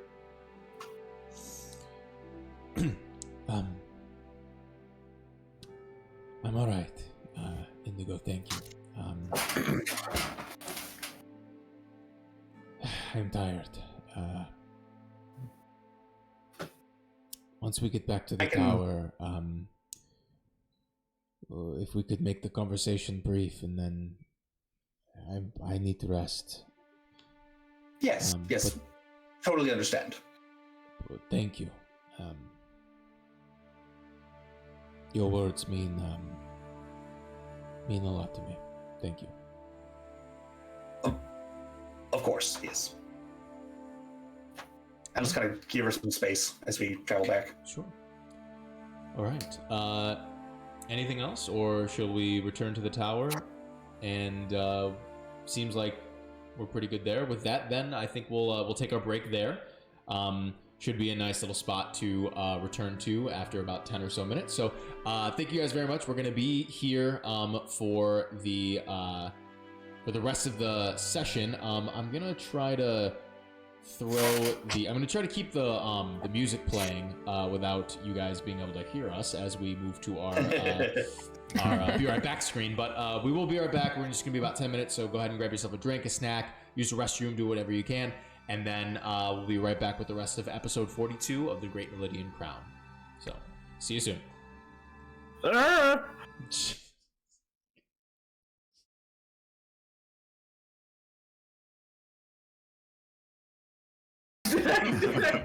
I actually get that right on time? It was like exactly as I counted down from 1. Your camera froze. I had you on 3. Oh no. Oh well, sorry everybody that was just fucking patiently waiting. Just get a big ol' sneeze-a-rooney in their headphones. B-Monk says bless you.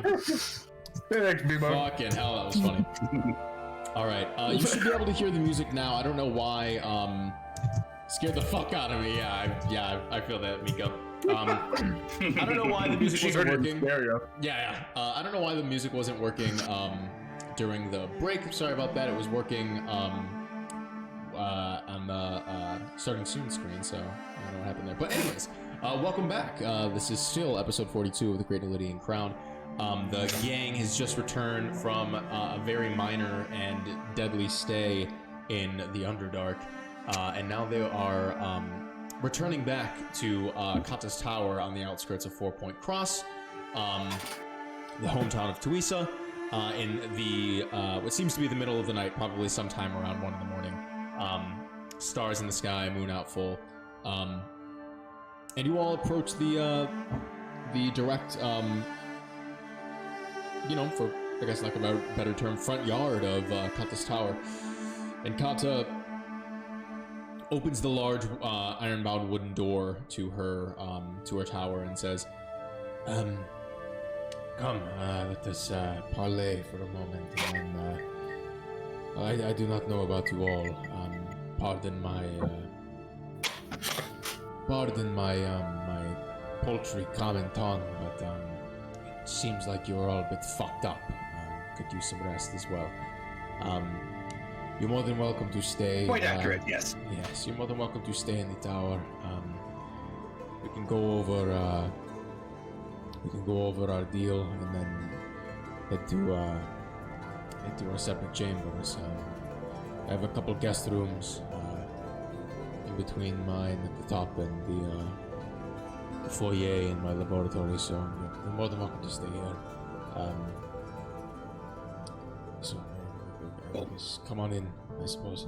And she passes through the threshold of her front door. I will follow. You got I'll also something do by that. you got something by a window?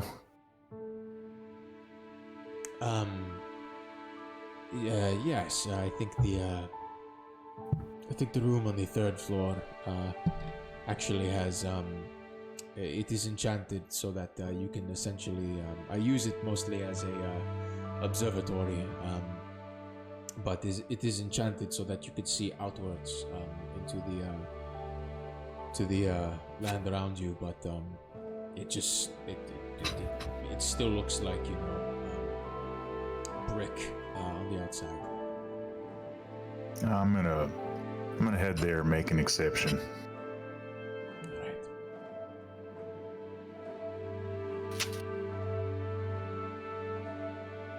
And I do so.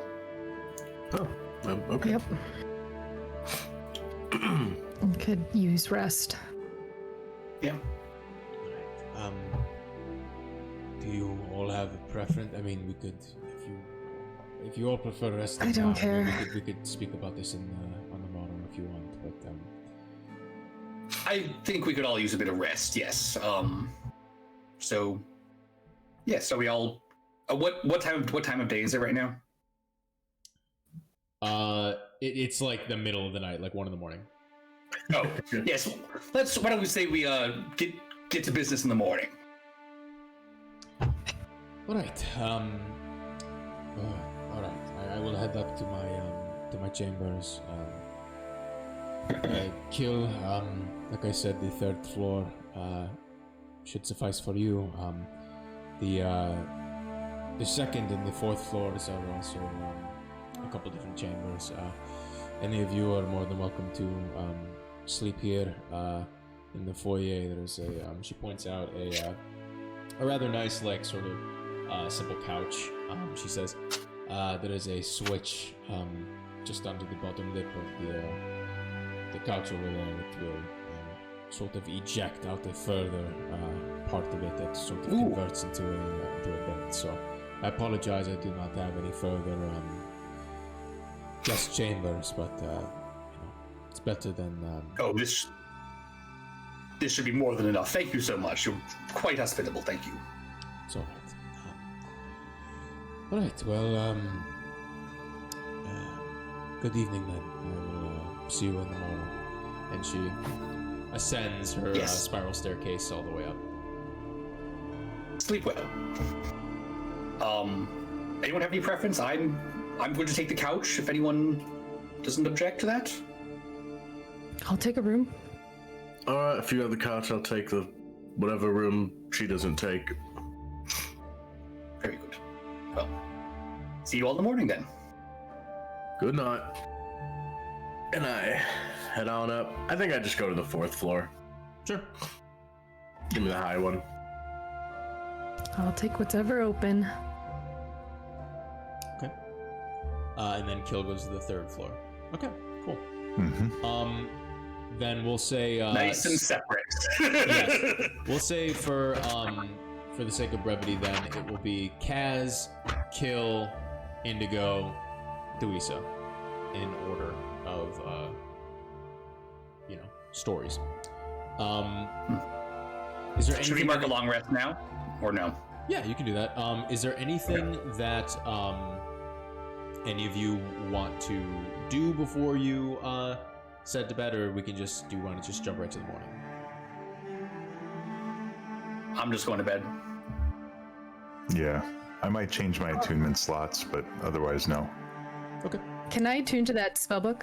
See what it is? I'm so curious now. Yeah, for sure. So you sit down and you attempt to attune to this spellbook. You get a better understanding of what it is because of your arcane, intelligence and practicing and stuff. However, you find that you are unable to actually attune to it, as you quickly realize that this is better suited or really only usable by someone with a strictly scholastic background. However, this does seem to be well, there is a title that you can decipher on it on one of the front pages after you spend time sort of cracking the code, if you will. And it apparently is called and the Atlas of Endless Horizons. Ooh. That's a good name. I see you, Sal. I knew you would appreciate that.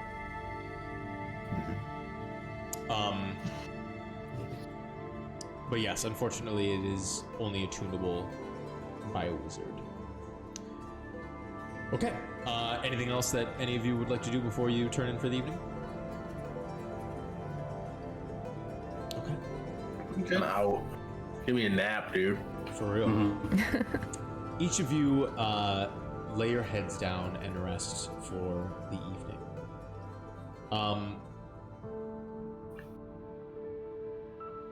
You each find some pretty deep sleep.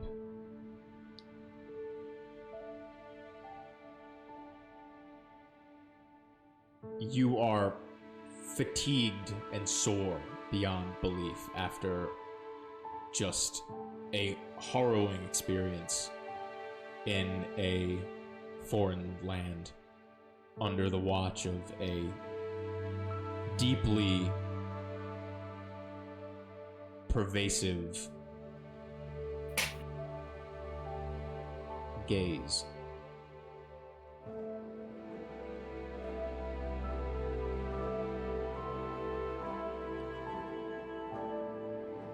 Indigo,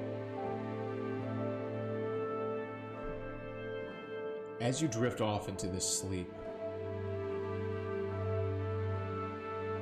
you begin to feel this sensation while you're dreaming. You see all around you this field of green. It reminds you of home. It reminds you of the Fae. And you frolic around, unbound by prime material customs and limitations, and you feel free in this dream. And you begin to feel that familiar sensation, this spontaneous arcanum, as these scholars have referred to it as, such a, almost like as if they're calling it a condition, a disease, when in reality it's just this blissful expression of magic, the thing that makes you what you are and who you are. However, this time, rather than it being expelled out of you and into the atmosphere around you, it almost feels like it begins to assail your mind. I would like you to make a wisdom saving throw. This is against a charmed condition.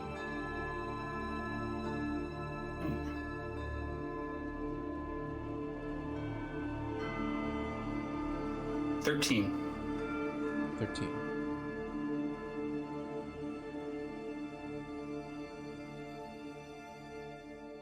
You flicker your eyes awake, looking at the room around you. It's the same room that you fell asleep in, the second story of Cutlass Tower. Blanket pulled up against your chest. I thought that was in the. Is that where the couch was? No, I had Tuisa on the first floor, but you on the second floor. Okay. I was wherever that pull-out couch was that she said. I apologize. I thought I didn't hear you specify, and I thought Tuisa said that she would go wherever, so I just said whatever. So, anyways, then sorry. we'll say you're on the first floor then. That's fine. Either way, it's fine. Tuisa, you're on the second floor. Indigo's on the first. Very important that you're on that. It could be. I don't know. So you awake. It's a couch in- of charm protection. You awake in a bit of a cold sweat for a moment. Until you see the familiar face, the comforting face, the true face of your closest friend and confidant. Someone who you would do anything for. Quite literally anything for. You see the orange, black striped, fur covered feline face, the true form of Kata, kneeling in front of you. She reaches out her hand, and this backwards paw touches your shoulder. For all intents and purposes, you are fully beguiled by the presence and the power of Kata. While you are charmed, you have a telepathic link with her, as long as the two of you are on the same plane of existence. You can use this telepathic link to communicate with her. She can use it to issue commands to you, which you do your absolute best to obey.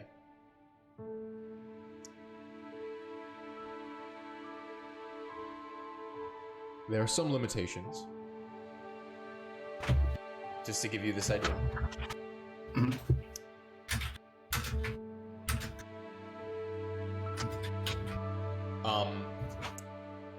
Kata cannot command you to do anything that would directly cause you to inflict harm upon yourself. She can't. You are not able. It's not like you can't fight against it. It's just not something that this spell is able to do. She can't just be like, all right, fucking, hurt yourself right now, literally, just wouldn't- physically. Go jump off the It cliff. wouldn't work. She's not able to do that. However, No.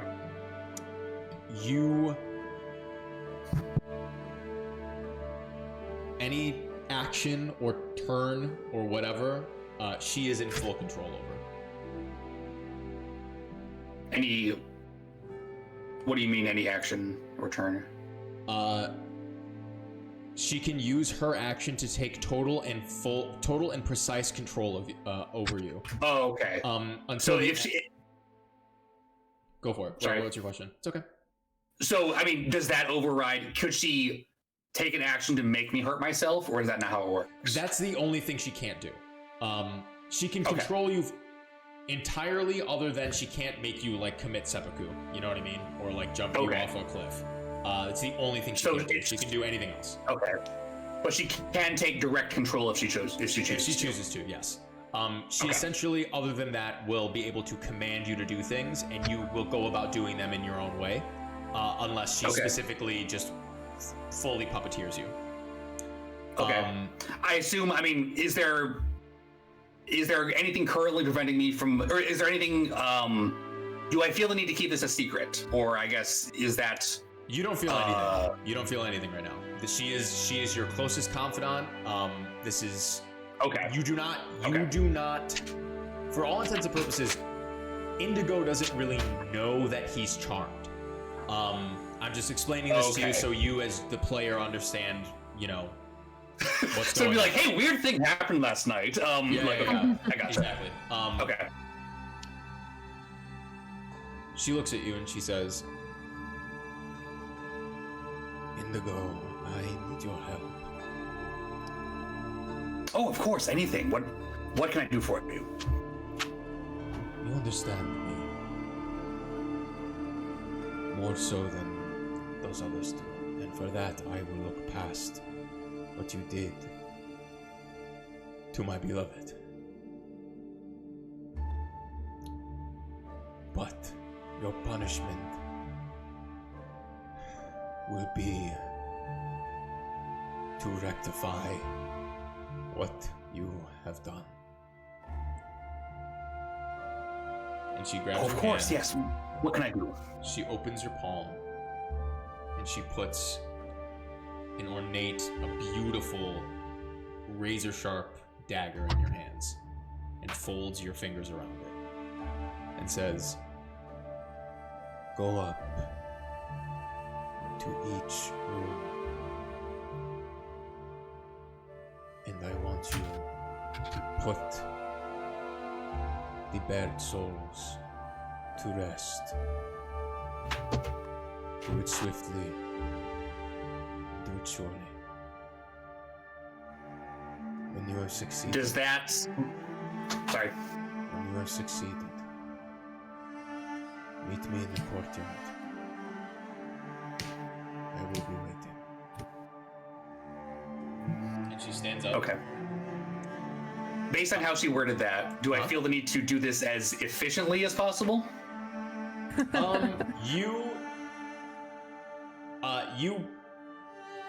You can take it how you would like.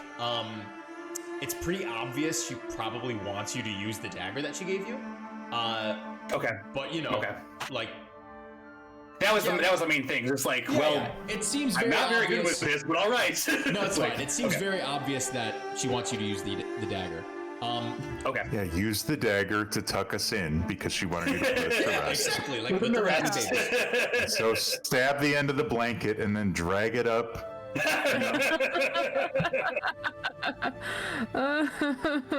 Okay.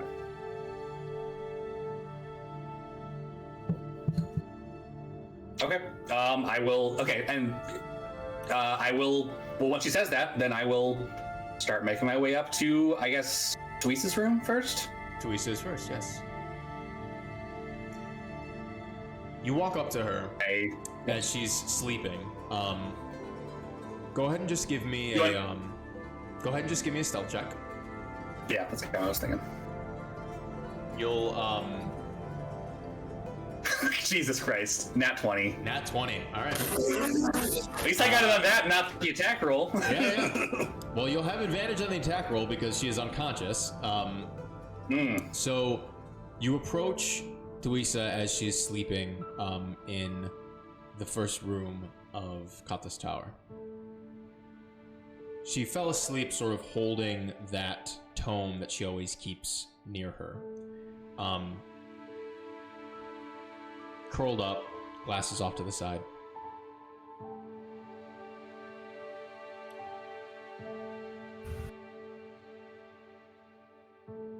It's almost like you instinctually know the power within this dagger. And then in the back of your mind, you hear, now, will the blade to bleed? And you just sort of instinctually first use an action to activate the blade itself.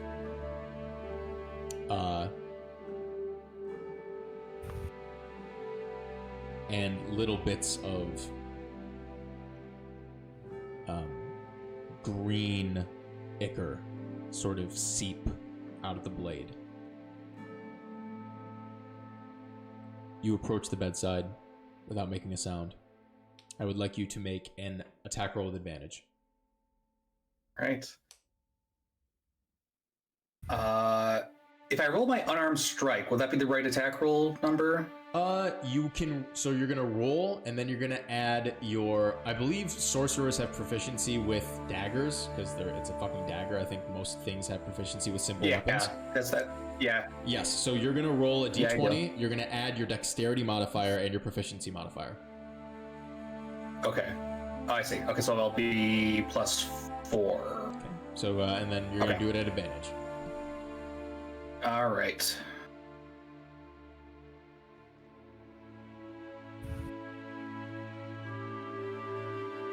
Wow. Okay, so that's... I rolled a 2 on both dies. So that's a total of 6. Wow. All right. Which You move to stab Thuisa, and she seems to be like, you know, like when a dog is having a dream. She just like suddenly jerks a little bit, and you actually like slip and like miss. You straight up just miss. And you sort of stop for a second. Thuisa, just give me like a actually no. Indigo, give me a how would I? Yeah, let's see if like you make. Give me another stealth check. Just give me another stealth check. Stealth. That's 9. Okay. Thuisa, give me a Constitution saving throw, DC 9. I rolled a natural 11, 16. 16. You suddenly sort of wake up as you feel like a shifting on your body, like something like moved you, like physically, and you sort of wake up and you see Indigo sort of almost hunched over a little bit as he accidentally, or not, you have no idea, but he sort of is hunched over as he like has seemingly knocked your legs off to the side, suddenly waking you up. Indigo? Indigo, what are you doing here? You suddenly feel your body sort of stiffen out of almost just an eruption of adrenaline, and you lash out once more, and I need you to make another attack. This time, just a straight roll. Obviously, adding your, modifier. Yeah. That one, baby. Good God. You picked the wrong person for this. Got it. Sorry, I will turn down the Here's a music little thought. Maybe you should have picked the rogue for this one. What? Give a dagger to the guy who's really good with daggers? Sneak attacks? Yeah, so Thuisa, you see Indigo slash out at you with a fucking razor sharp dagger. I'm like holding it with the blade, like trying to hit you with the handle. Indigo, what are you doing? I'm gonna back away. Are you still coming for me? Yeah, I imagine so. Yeah, you. So you, Jamie, you can. Your single goal is to kill Thuisa right now. Okay, with the dagger specifically, or just as efficiently as possible. Well, now that she's awake, you make your decisions. You make that decision yourself. Okay. I have the wherewithal to realize the dagger's not working very well. Is that correct? Kind of what Yes, I think you're smart enough to realize, cool. that's not the best idea right now. Okay. So is it my turn now, or? Yeah. Do I have time for an action? I think I realized he's maybe trying to hurt me. Yeah, I'd say so. Maybe. You can react. You can react here, and then we'll roll initiative to see what happens next. I'm gonna say, Indigo, is this some kind of joke? And I'm gonna cast Tasha's Hideous Laughter on you. Amazing. So that's a saving That's throw? a Wisdom 16 saving throw. Wisdom. Is that a charm? It is, yeah, I think. I Tasha's don't- Hideous Laughter, I believe, is a charm effect.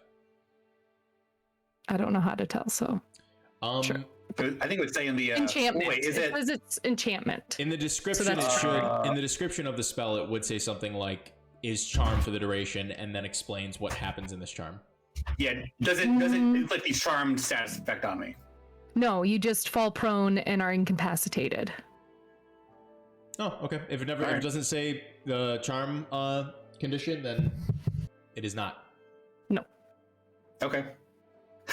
That one. Jesus Christ. Damn, Jamie. I swear I'm not making these up. Yeah, you begin to cackle an extraordinarily loud ridiculous laughter. Go Oh.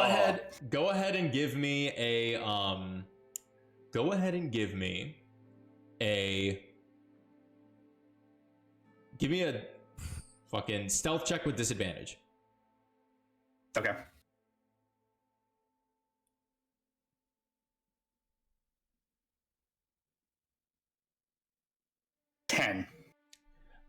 Kill and Kaz, please give me Constitution saving throws with advantage.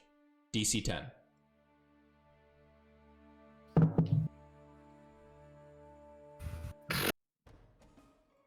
Gary, you're muted.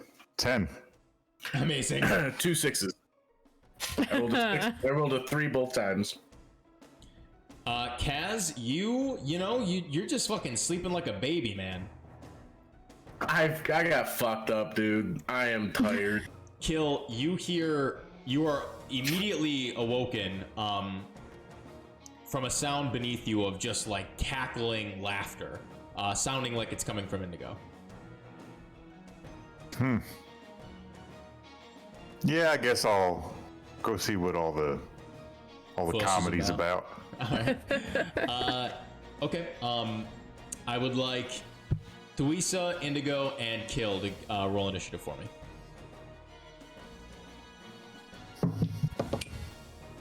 $21. 21. 6. 17. Oh. Okay.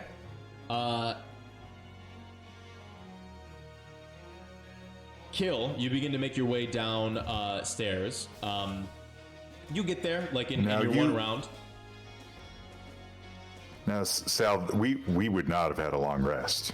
Nope. Yeah. Oh. I clicked the button because you said go ahead, but So I did think I I. remember what I Like, had That's okay. left. That's okay. If you just, Yeah. I'm pretty sure. I think I none of remember you what I had left. Yeah, none of you had more than. We'll say. So this is what I will say. You rested long enough because you don't actually know how far in advance this is, and I don't want to do the all or nothing thing for now because I think it's more Yeah. interesting this way. What I'll say is you have access to your spells and your spell slots; those all regained, but you did not recover your hit points. So whatever hit points you were at before, if you don't remember them, we're just gonna call it 10 because you guys were fucked up. I do remember that. Okay, yeah, I would just have a basic healing spell or a healing potion. What are those? Healing potion is 2d4 plus 2. 3d4 plus 2. Okay, I have 8. I mean, you don't know, Jamie.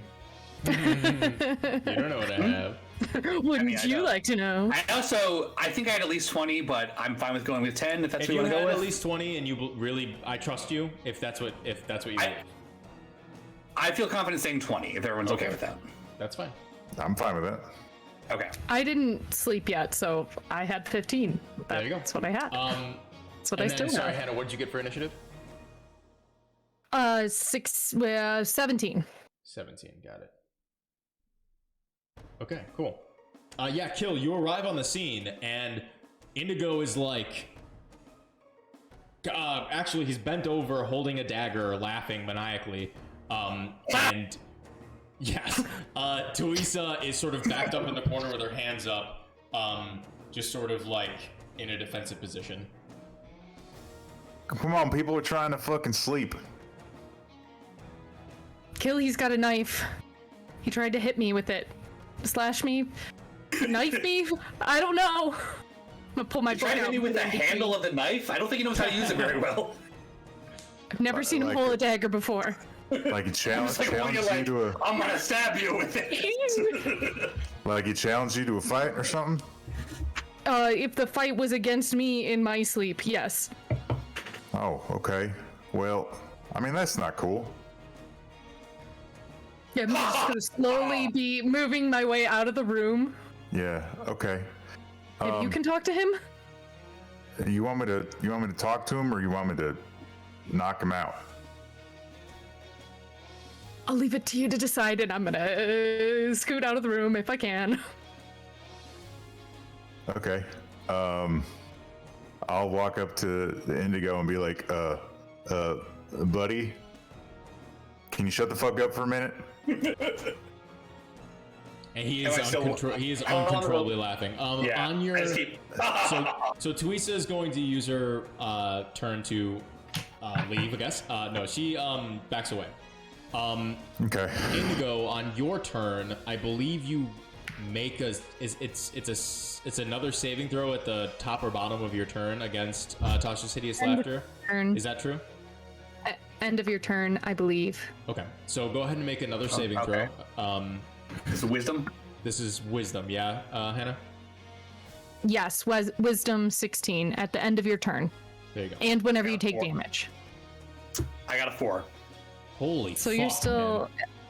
I had a funny Rolling- joke. I mean, I'm glad if all the times I roll low, I'm glad it's this time. Yeah. So yeah, Kill, he's just laughing, just Okay. loud as fuck. Now I've seen both Tuisa and Cassander cast Tasha's Hideous Laughter, so can I intuit that is what has happened here?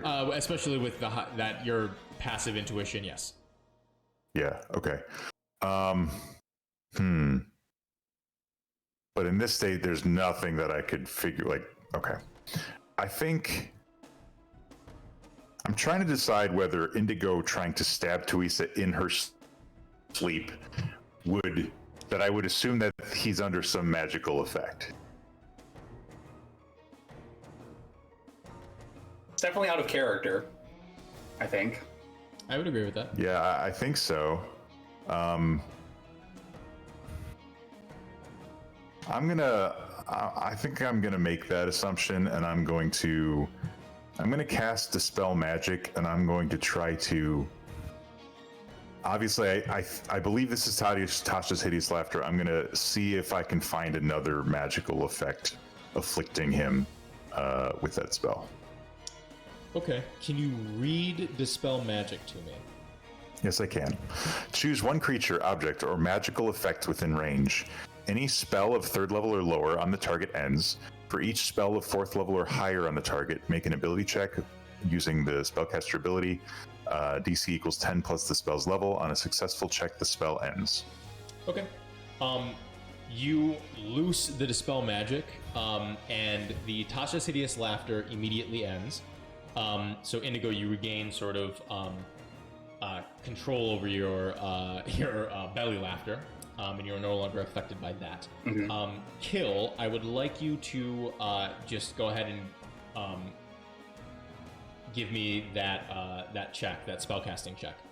So it's going to be with your spell. It does say choose. Yeah, it does say choose one creature, object, or magical effect. So it wouldn't be ending all magical effects on him. No, it says choose. If you choose a creature, it then goes on to say any magical effect or any spell effect. Like, right? It says any something after that. Yeah. So you can. I guess my point is I'm attempting to end a magical effect other than the Tasha's Hideous Laughter, right? I think it's basically choosing to chart. Well, the way I read it is that number one, you're not the way I read it is that are you picking the effect or are you picking him as a creature? I'm attempting to pick I'm attempting to pick an effect, even though I don't know for sure that an effect is there. I'm kind of guessing, but if you want to just rule it that because it's not apparent, I have to just pick the creature. That's fine too. No, I think Does that's he have fine to know because what spell? Well, there's nowhere in the spell description that specifically says you need to know that an effect is there, right? It doesn't say that like you need to see or whatever. It just says if there is an effect, you attempt to dispel it, and there's a range to it, right? Right. Yeah, and so he would be within range. So all right, so then you can. Imagine if nothing else, you could just say I'm targeting the effect that's making Indigo try to stab people. Yeah, but maybe. he doesn't. I don't know. I will allow There's that you are based effect. Yeah, I will allow that you are attempting to end any like whatever other effect other than the Tasha's Hideous Laughter. Right. Go ahead and just give me your spellcasting ability modifier check thing. Okay. And so if it was 3rd level or lower, it would automatically end. Yep. I rolled a natural 7, which sucks, so it's a 12 total. 12 total. You loose the Dispel Magic. Indigo continues to laugh. You are uncertain. You did not seem to make contact with any other magical effect that might be pervasive in the room or on Indigo. You do not know, because you don't feel anything take hold. You are still uncertain of what another effect could be or is or whatever. That the 12 does not latch on. Yep. Okay. All right. That's my action. I'm not going to take a bonus action. I guess I'll just stay right here. Okay. Tuisa, it is your turn. I'm gonna go out in the hall and start casting. It takes a minute, but you know he's laughing, so I'm gonna start making a magic circle in the floor. Okay. Sounds good. You So begin to cast I'm gonna magic continue to circle. do that unless, yes. Okay. Indigo, I would like you to make another wisdom saving throw, please.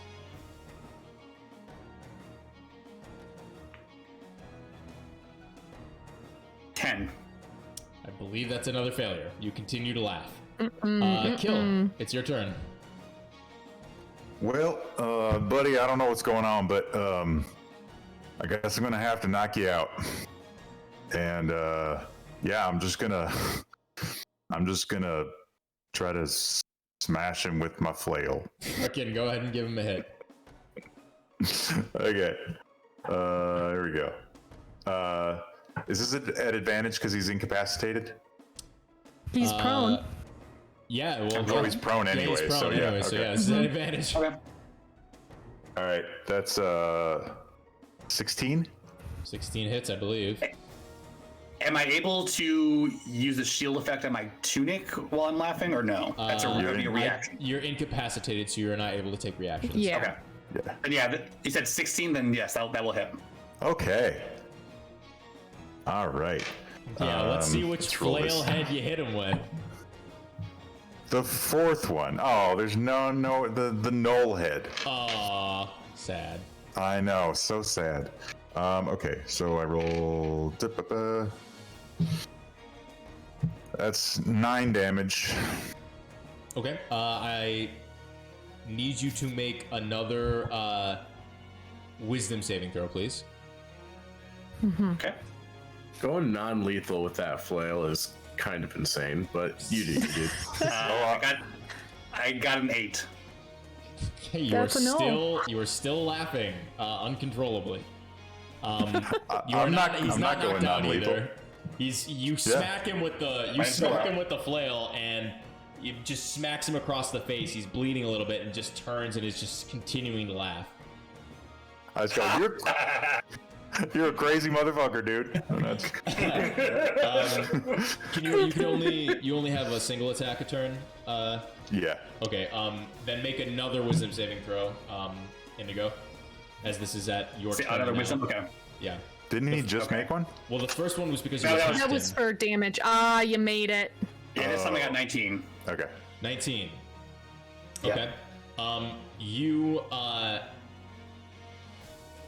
yeah. It's like,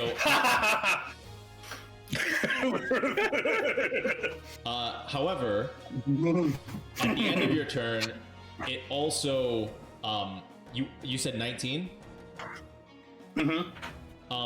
The charm effect against you that Kata had conjured also ends. okay. That is the end of your turn, though, which brings us all the way back Okay. up to Kill's turn. Kill, Indigo stops laughing suddenly.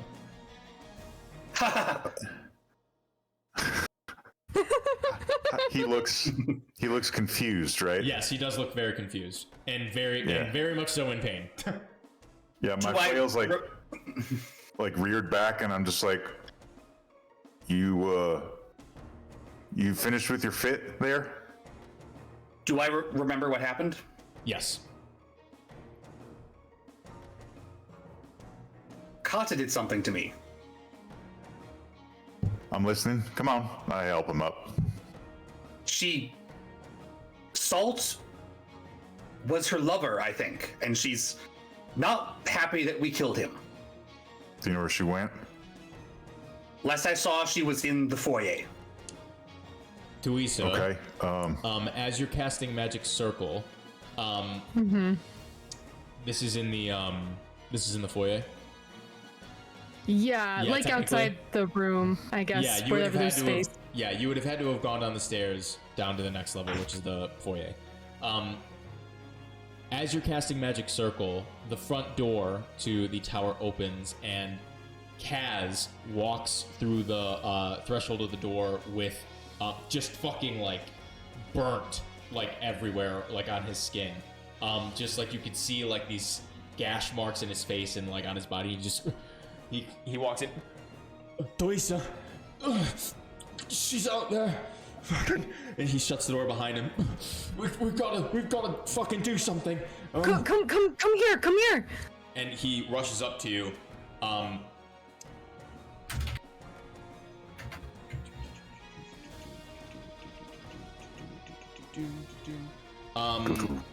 As he rushes up to you, he like sort of almost collapses a bit like near you as he sort of picks himself back up, and he gets over to where you're like lining up the circle.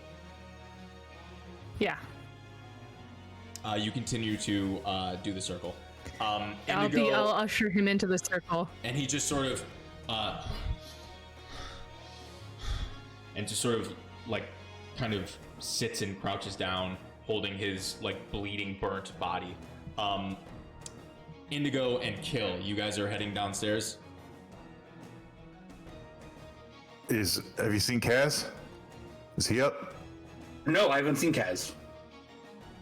I should- came to Tuisa's room and I'm tried to kill her, unfortunately, and then that's all I. Okay, why don't you run up to the 4th floor and see if Kaz is there? And worst case, if you're bullshitting me, you know, we stab him or whatever, and then I'll have to kill you after. But at least it'll be Kaz. And then I'll try to find Tuisa. She probably doesn't trust you right now. Sal, quick question: Yes. Do I, having seen Kata's true form, do I recognize what that was? Yes. Is there a check you I do. can make? Yes, perhaps? you do. You recognize that to be the form Okay. of a Rakshasa. And do I have the knowledge of what that is capable of doing? Yes. Do you want me to explain it to you, or do you, Jamie, know what that is? I think I already know. It's the important part. Okay. Yes. Kata's a shapeshifter. Be very careful. In fact, maybe it's better if we stick together. Okay. All right. Well, let's go check Kaz first. I think if Right, if okay, she's let's if go. she's clearly powerful enough that we're gonna need all of us, especially because we're pretty fucked up still. Yes, I should say so. Garrett, Okay. All can right. you roll a Constitution saving throw for me? DC 10. Absolutely. That's a 16. 16. Good to know. You begin to hear loud thudding footsteps sort of moving up the stairs from beneath you.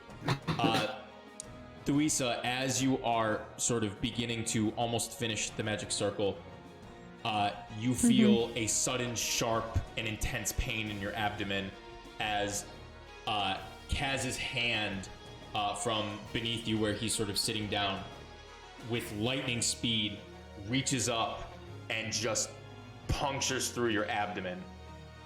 Ooh. I assume a 22 hits you. Yeah. Yeah. You suffer 9 points of piercing damage. Okay. As his like clawed hand just fucking rips through your abdomen, and he stands up, just sort of like seemingly unaffected by the burns and the scars, and his face begins to turn from a familiar looking one into this same orange and black striped feline form, as this terrible claw rips from your abdomen, standing with you in the middle of this almost complete magic circle. And you hear, "None of you will leave this tower tonight." And we're gonna end the session there. Yay! Yay! Fun times. Fun times. Fun times. How exciting. All right. Well. I hope everyone had a wonderful time here at episode 42 of the Great Meridian Crown. And we'll see... I can't. What can't you do? I was just saying, I can't wait to raise Tuisa as a zombie. Oh, yeah. You've been waiting so long.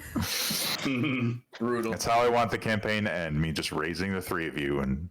Just have your zombie companions. Yep. I'll treat you just the same. Turns Hell into like a yeah. sitcom. The reason why I'm going to call it earlier today is because this is probably going to be another longer combat, so I don't want to get stuck for like 2 hours playing into the evening. So be sure to join us next week for episode 43 of the Great Nelidian Crown to see what is going to happen here in Kata's Tower now that her wrath has seemingly been subjected upon the bared souls. So I hope you guys really enjoyed this episode. I know I had a lot of fun. I hope players that you guys enjoyed that too. So we will see you next Wednesday. We're probably going to be returning to our 6 p.m. Eastern Standard Time original start time, like we did before. Maybe here and there it might be, if I bless you, Garrett. Jesus Christmas. Oh, there's another one. Nice. You muted it that time. Well, attaboy. But yeah, we will very likely be returning to the 6 p.m. Time slot, Eastern Standard, like we did before. But just keep a lookout in Discord for announcements if we are going to be starting at 5 or 6. For the most part, we're probably going to be returning to 6 p.m. So thank you guys for sticking around. We had a fucking assload of fun. At least I did. So we can't wait to see you soon. I am going to throw us on over to the freaking, what the fuck? My computer is lagging the fuck out right now. I'm going to throw us to the freaking, the offline screen. So we'll see you guys soon. Thank you very much. Be sure to check out the Discord and the social medias and all that. And we'll see you next week. Same time, same place. Have a good week. See ya. Goodbye.